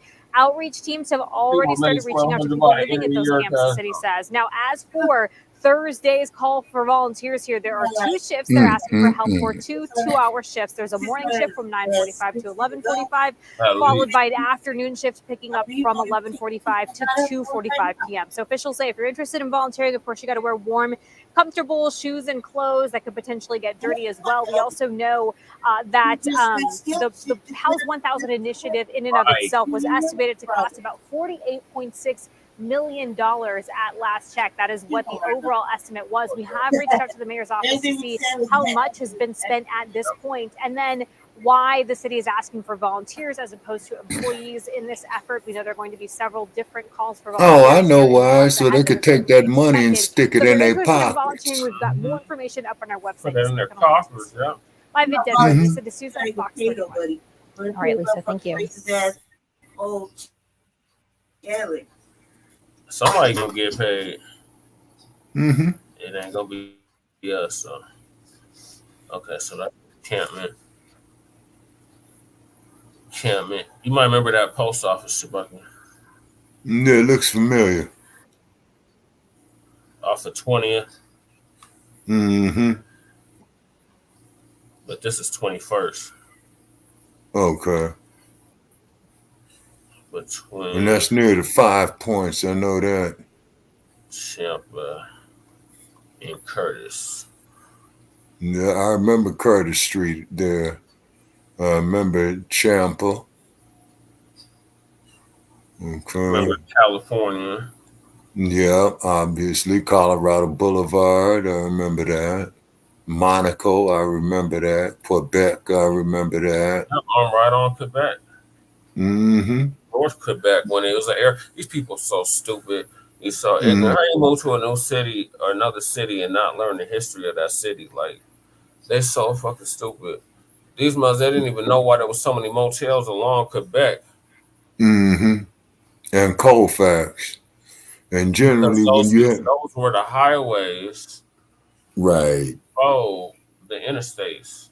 Exactly, because Colfax, man, would take you literally through halfway through the state of Colorado. We've already discussed this numerous times about it. Mm-hmm. It will take you from California to damn near New York. Okay. Okay, so it's just part of a federal highway system going from the East Coast to the West Coast or the West Coast to the East Coast. Yeah, but it's like Route 66. Highway. Yeah. Okay.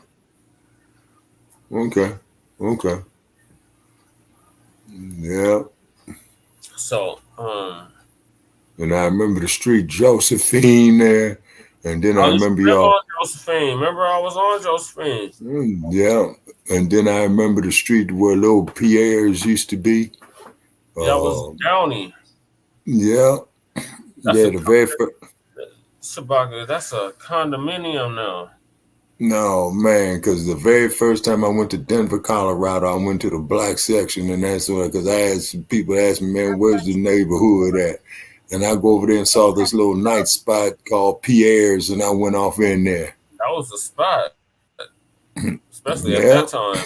You talking about the early 2000s? Yep, 2002. I believe it was the very first time I visited Denver, Colorado. Yeah, I was a junior. No, I was a sophomore in high school. In 2002.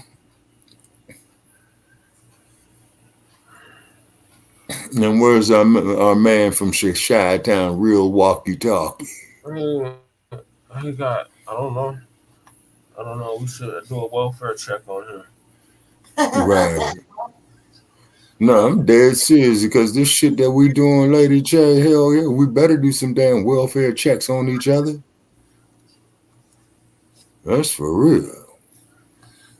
That's a shout out for the Arena Center. Get your boy. We miss him. Man, they be getting frontline black news confused.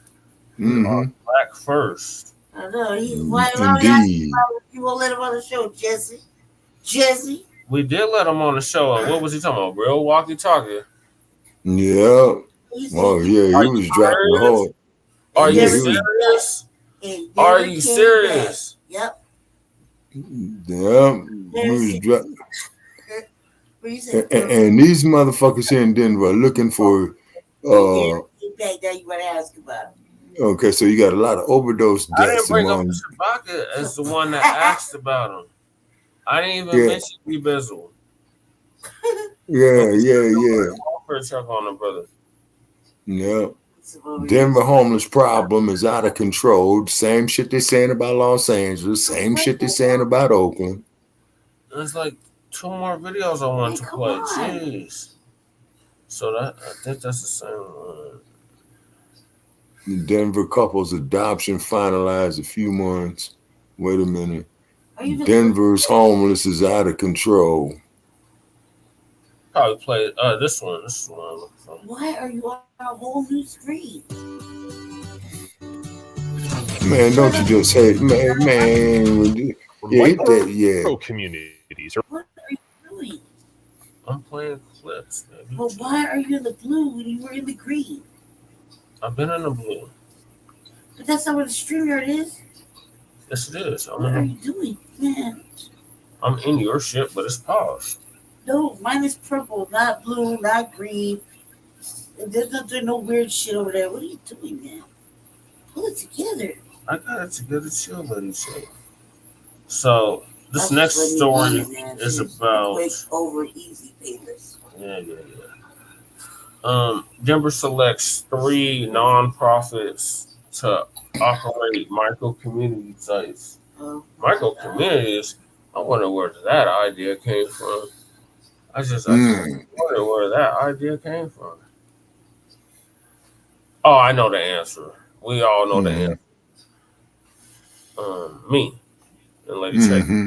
So, that's the one I'm gonna play next. So they call themselves using these nonprofits to create these.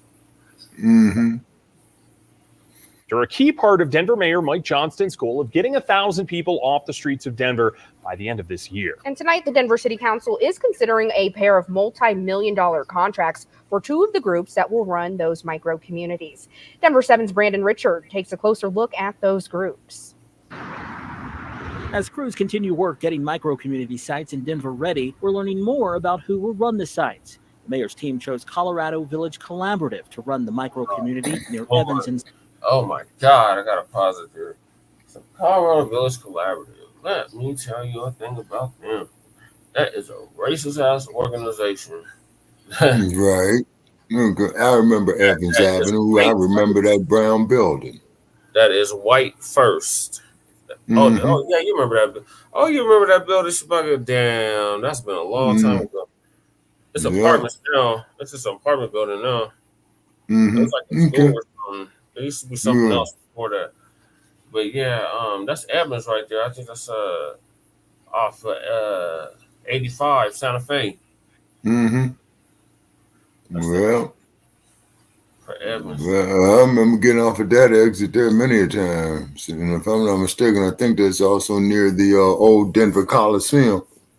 No, this is on the southwest side. No, okay, my bad. No, the Coliseum over where I'm at. Oh, okay. Over there by the Western Stock Show. Yeah, on the other side. I'm on the other side of 70, so yeah. Okay.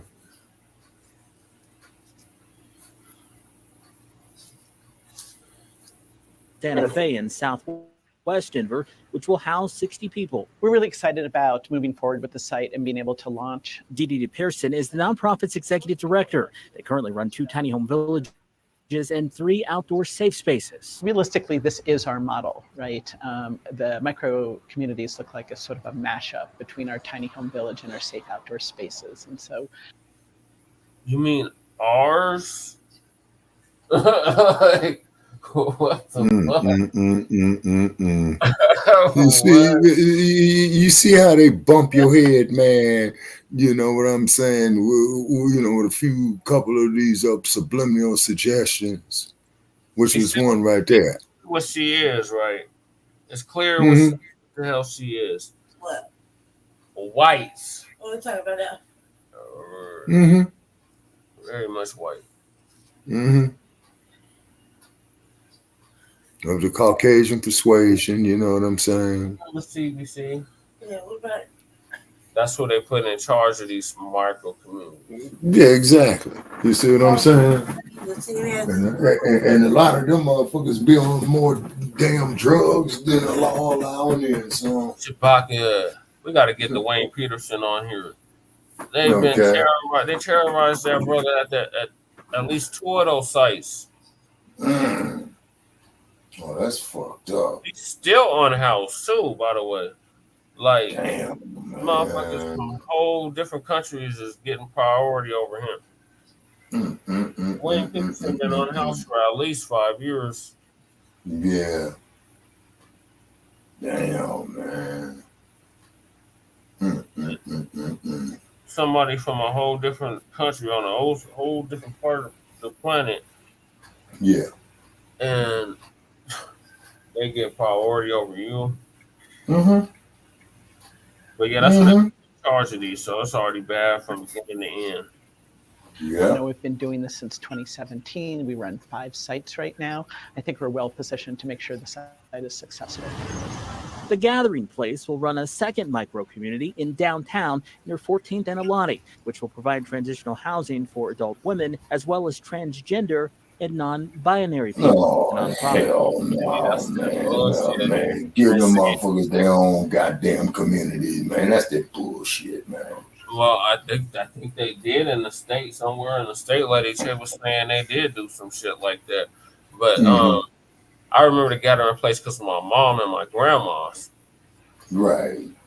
Because they used to freak quite when they were on the streets or down bad. They used to, frequent the spot. So I pretty much grew up in the spot vicariously through them. Present for a lot of shit that went on, and my mom used to tell me, that type of shit. And I think I used to see those type of motherfuckers in there. Right. I'd be like, don't say nothing. Just don't say nothing. Because I was like, Mommy, that's a dude. Or, hey, that's a Big Ma, that's a dude. What do you watch? At the Gathering Place, baby. Talking about the Gathering Place. You got stories about the Gathering Place. Oh, yeah. Weird. So they put in the Gathering Place in charge of one of these safe outdoor camps. My friends will not listen to us, man. It's making another fucking hard. It currently runs a day shelter for those same groups. Those are among the folks who are most at risk when they're living unsheltered. She says those groups are also disproportionately impacted by violence. Look what it's doing on Colfax. They don't have a safe place to live. A third site near I-70 in Peoria will be operated by Bayont Enterprises, another nonprofit. Residents of the micro-communities will come from encampments the city will close. The city set a goal of getting 75% of those residents into long-term housing. It is leaving the programming up to the site operators. They asked us to be ready by December 15th, and we will be ready by December 15th. I've spoken to both the mayor and his senior homelessness advisor. Both tell me that they're confident December 15th, they got 11 days of getting 1,000 people off the streets by the end of this year. Reporting in Denver, Brandon Richard, Denver 7. Well, that clock is ticking, Brandon. The contracts with the 3 micro-community site operators will cost the city about $6 million. The city is also spending $4.2 million on community buildings that will be part of each site. Okay. Yeah, Micah, she had directed one of our forums, televised forums. Yeah, she was serious about it. And then there's I guess I could play this video just to give them a view of our unhoused, all the unhoused overdoses. Yeah, definitely gotta talk about that. Yeah, man. Yeah. Stay away from Hey there, good evening, and thank you for joining us for Denver 7 News. Flu, stay away from them. Oh yeah, you're talking about that fentanyl. I think it's a weird thing, man. It's just stupid. Like if they only see what the Gathering Place did on Colfax, like that place is like. It's the epicenter for trannies, old prostitutes, motherfucking hookers. Damn, sound like West Oakland. Homeless. That's exactly what it is, Shabaka. Maybe a sack lunch. You can put them in charge of a. No, you can wash your clothes. Yeah, you can wash your clothes. You can take a shower. Barely. Make use of bus tokens, maybe a pass. I mean, that place is like, you going about the bus that place is like, like real raggedy. Like I was just there.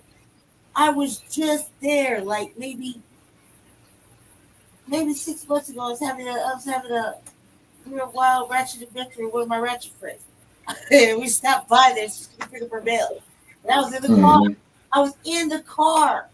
I was like, I ain't getting out this motherfucker. She's like, come on. I was like, no.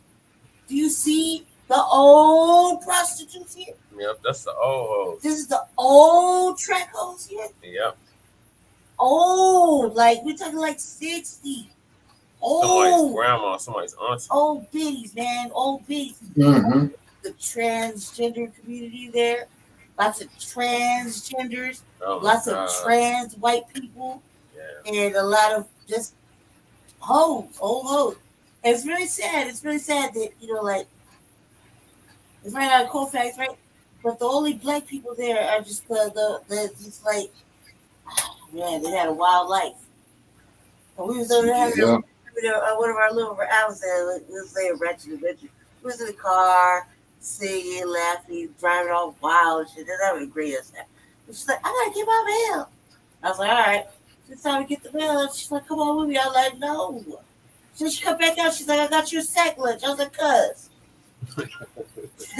You're taking this adventure to a whole new level. We can have lunch at my house. She's like, I was like, what's this? She was like, PB&J and a fucking juice box. A juice box? Giving old people juice boxes. Like an actual little juice box you give a kindergartner. I was like, man, it's now terminated. Take me home. Right around the corner. Like literally. Where the gathering place is like maybe 10 minutes, maybe 10 minutes in a car for miles.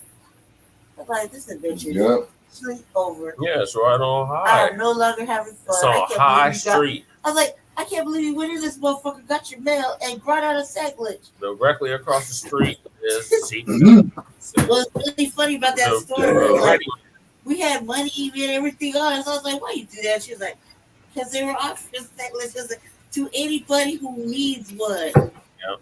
We could have had lunch at the crib. We could have went out and got something. We could have did something. But it's just, I was like, why you do this? She's like, it's just habit. I was like, this is this raggedy ass kind of living we was living outside. You know what I mean? And then now inside just playing around and going for rides in the car. And that's what she did. That's what we do it. I'm like, this place is off the chain. It's bad. But to have them house bread or have them run a tiny home village, what they did all this time with the people on Colfax, all them old ladies I done seen coming up in my youth. Yep. Yeah. I can know them ladies' names by hand because I rode the bus with them. Yeah. Or I was out in the street with them. Or I gave them some change. Or we shared a brew. Yeah. You know what I mean? I was always outside. So I know these old ladies. I mean, these old ladies are like 60, 70 years old, still shaking it down the boulevard. They're Colfax, East Colfax. Yeah, East Colfax at that, yeah. They're down the East Colfax. They only got to walk a couple blocks, man. I'm like, you still here? Let me help you. I don't want to be helped. I don't want to be helped. Eventually you just know the old ladies don't even want to have conversations about nothing. They're just out there for whatever they're out there for. I was like, all right, man. All right, but let me stay in the car because at this point in time, I mean, I had people come up and start talking to me at the window because, they recognize me and whatever. You know what I mean? We having a real life conversation. They swarm in the car like, hey. I'm in the car and I'm like, hey, Brandon, dog. And I'm like, oh, shit. Like that. I'm like, what's that? And they're like, hey, what you got to drink? I'm like, man, is that all we know Brandy by? Because Brandy got a shit. Got in her pocket, Brandy. Hey, we know you got some. Can you do something? Can you help me? What you up to? Oh, you doing this? Or you? Oh, I saw you do running for mayor. Like, damn, what you doing? I said, nothing, just chilling. Oh, you just slumming? No, I ain't slumming. I live right down the block. I live right here. I live right up the street.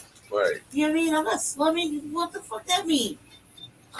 Just because I'm riding around with my sister. They're like, oh, you gonna come and have lunch? Fuck no, I ain't coming in there and have lunch. That place still got bed bugs and roaches and shit. And they come with the laundry.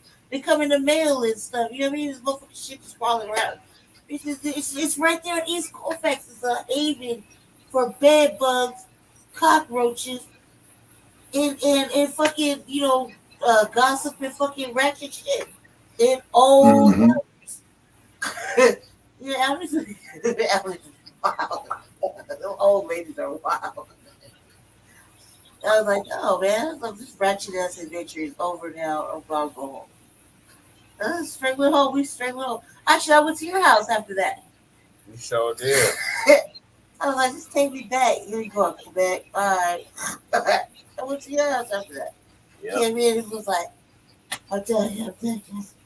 I got a sack lunch. It had a fruit cocktail in it. A peanut butter and jelly. That's what you give your elders. Put together, put some real ashamed of themselves. The shit is just like jail. You get a PB&J's, a fruit cocktail cup, and a motherfucking mini juice box that came in a 6-pack and keep scooping. Come on now, cuz do better. This is horrible. Yeah. But they're gonna run a micro community. That's $3.8 million that's going to these little tiny homes. You know what I mean?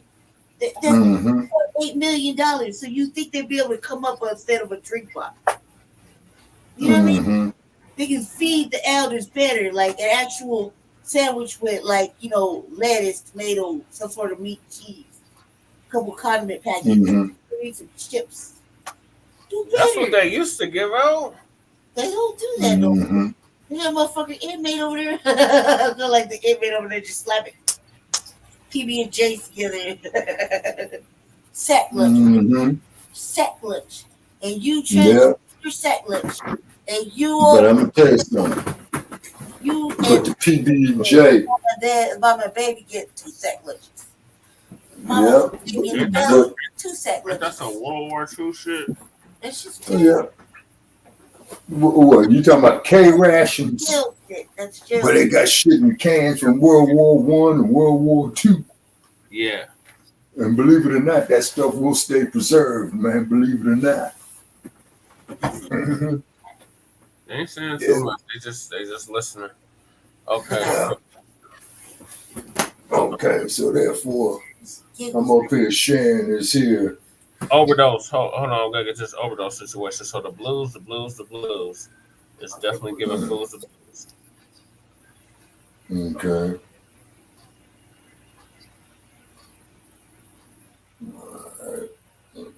At 5 this Tuesday, I'm Jessica Porter. And I'm Micah Smith. Tonight, we are following up on the deaths of 4 people who died outside of the weekend. Now, city officials say they all likely died of overdoses. New numbers show an alarming trend among Denver's homeless population. Nearly 2 out of every 3 deaths this year were caused by a drug overdose. Advocates for the homeless worry those numbers will only get worse before the year ends. Denver 7's Brandon Richard has their message tonight. I'm Denver 7's Brandon Richard. At least 4 people died outdoors in Denver over the weekend. Now, health officials say it appears that those deaths were caused by drug overdoses. But homeless advocates say it highlights a growing problem that they're hoping city leaders, including the city council, will pay more attention to. It's another way to get them in. As an advocate for the homeless, Amy Beck is a busy woman. In between providing outreach at encampments, you can find her sitting in the front row at a weekly city council meeting on homelessness and migrant issues. Sometimes they're not aware of everything that's going on, or they don't have a... She's at that town hall that unfortunately was able to attend at the Martin Luther King Jr. They finally put the Jr. on it, Shabaki, after all this time. Okay. Martin Luther King Jr. Rec Center on 38th Newport. Okay. I recall seeing Newport. I can't quite place it. Yeah, it's close to Monaco. Okay. Yeah, Monaco I'm familiar with. Yeah, so between Monaco and Quebec. Okay. There used to be a firehouse over there. Okay. And a chain of motels. I remember those, all of them down Colfax. Yeah, but those are strip along Quebec as well, because there used to be an airport directly across the street from where I live. You talking about Stapleton? Mm-hmm. Oh, okay.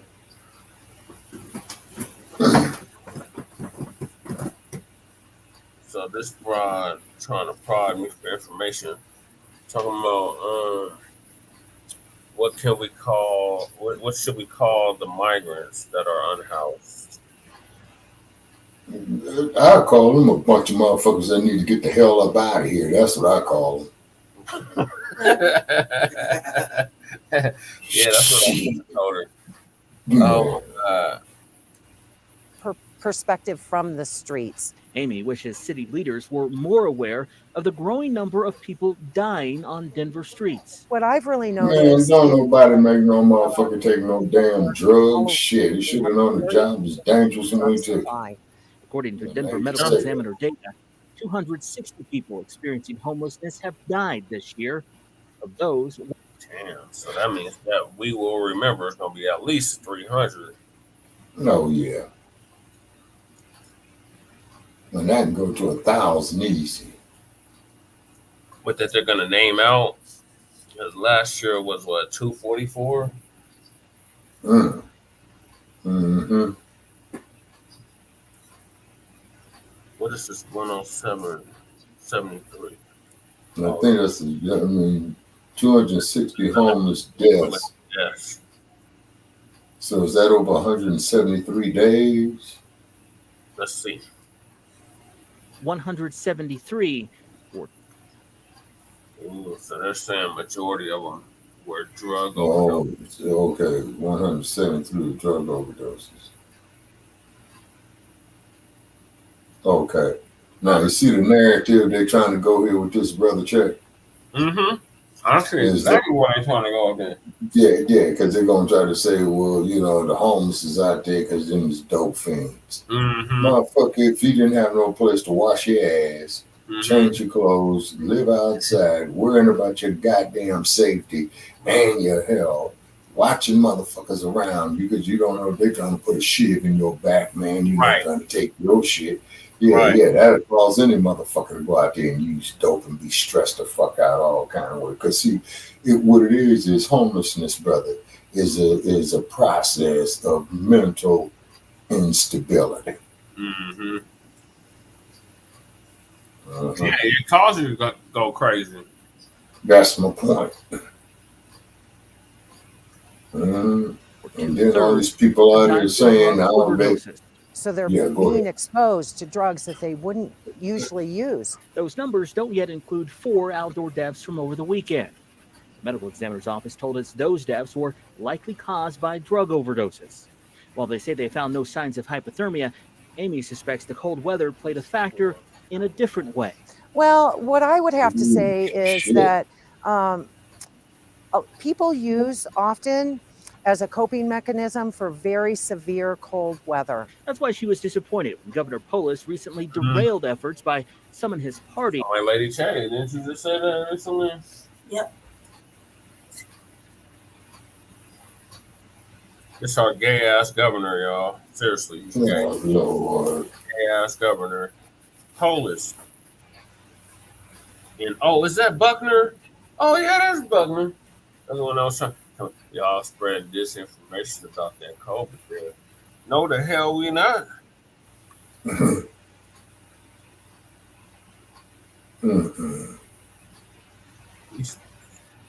Facts. What is that? We don't fuck with none of that. The hell going?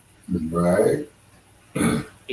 Allow cities like Denver to establish overdose prevention centers, which would allow people to use drugs while being supervised. It's also safe injection sites. Mm. When it was us, it was lock them up and throw away the key. Yeah, that's what they're doing in California, the motherfuckers. I heard California is releasing a lot of motherfuckers. Oh, yeah, they're probably hearing the word up on Cop Molly. Because it's probably, and the state is going to get hit with an avalanche of lawsuits, man, for false imprisonment. Mm-hmm. Why she supports a new proposal from Denver City Councilwoman Sarah Parody to ban encampment sweeps and require warming centers open whenever temperatures fall below 32 degrees. So if we offer them a place off the streets, then perhaps we wouldn't see these numbers of overdoses during severe weather events happening in such a short period of time. Until the politicians figure it out, Amy plans to keep doing her part, advocating for those who can't advocate for themselves. In Denver, Brandon We want Richards, to do our Denver work. 7.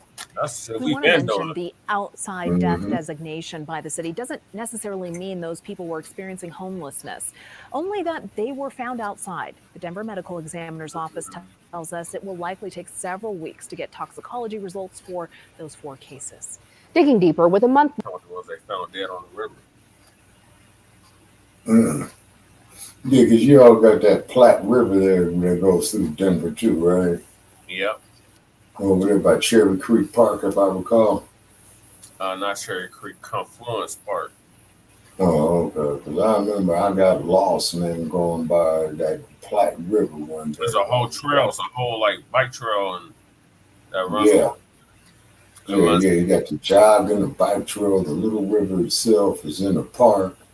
And I got lost in the park. Oh, you're talking about the Cherry Creek River. No, yes. The Platte is further up. Oh, okay. We're talking about Cherry Creek River. Spear. Huh? Like north of Spear. Yeah. Yeah, Sphere. SPHERE. Yeah, that Klansman. He had the idea of having all these parks in Denver. Oh, really? Left in the year, Denver has already surpassed the number of deadly overdoses from last year. I checked the city medical examiner's online dashboard for overdose deaths. The latest data shows 459 deaths. That's an increase of 6 deaths from 2022's total. In 2023, 299 of those deadly overdoses involved fentanyl. That's them blues.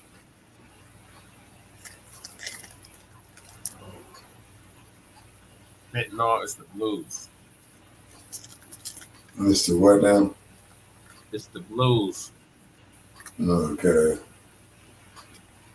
On the streets, if you're looking for that shit, motherfucker, it's talking about. I got that fentanyl. Yeah. Talking about he got blues for the fentanyl. Mm-hmm. Okay. Noted. Be sure to bypass them motherfuckers when I come to Denver. You're gonna want to Muhammad Ali him. Mm-hmm.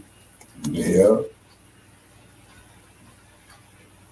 Yeah, his sting like a big combination was 3 left jabs, right across left foot, right uppercut, left foot, overhand right. Correct. Mm-hmm. That's what you want to do to him. Mm-hmm. Yeah, and then I guess the police department there in Denver is still going harassing them and all that old shit. Oh, we already know that. That's a given. Mm-hmm. That just comes with it, You'll get time and a half for just standing around doing nothing. Mm-hmm. You know, recorded so many times. Mm-hmm. Him, Mr. Patrols. I know what he take, Mr. Patrols, definitely. Mr. Patrols. I got a little time in today. I wish I was still today.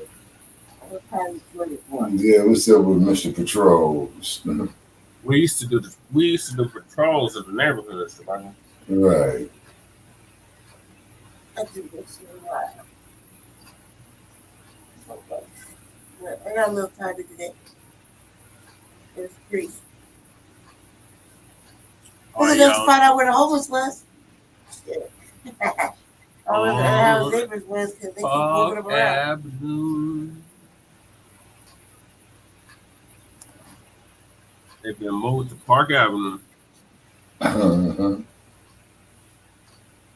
Yeah. Unless you hit, if you're driving from City Park to downtown, about time you hit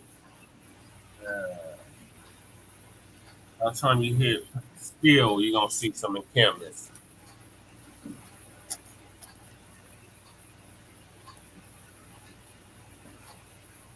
going up 17th toward downtown. Right. And as you get closer to Broadway, the more encampments you're going to see.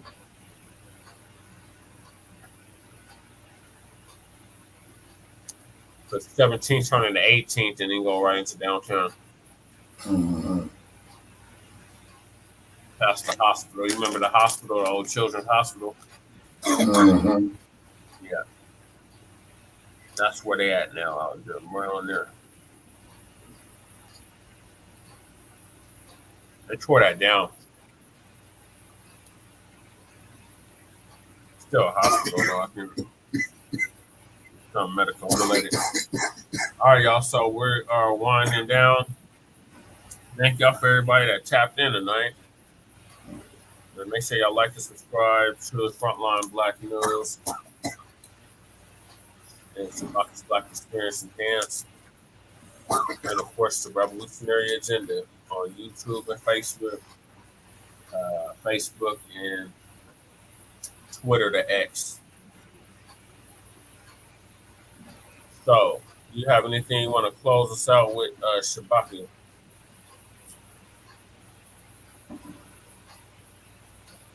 I think Mr. Sandman got you, Shabaka. Shabaka, you still with us? No, he's not with us. All right, we're going to bed y'all good night. Lady Chase, you have anything close up to say?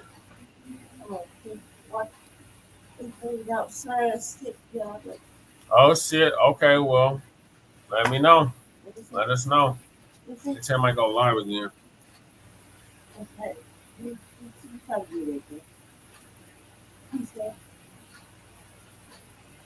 Shit, all right. So thank y'all for tuning in to season 3, episode Trey 5, part 3. Oh, you still there, Shabaka? God damn it. What is your closing? Oh, yeah. Definitely thank y'all for tuning in to the Frontline Blacc News. And definitely check us out on Shabaka's Black Experience Enhanced next week. Go to Tweety Bird, click on the link. Also, too, go click our Facebook Live page, which we're currently doing the StreamYard on. It's because we're trying to keep the platforms up. And then on top of that, we deal with the Black Experience from the beginning of time to 10 minutes ago. That's right. We sure do. So make sure y'all do that. So, yes, sir. Peace, love, light, reparations, and separations, and Black empowerment. We'll be back with our regularly scheduled Frontline Black Shabaka's Black Experience Enhanced. Yes, sir. At 7 p.m. Mountain. And that number is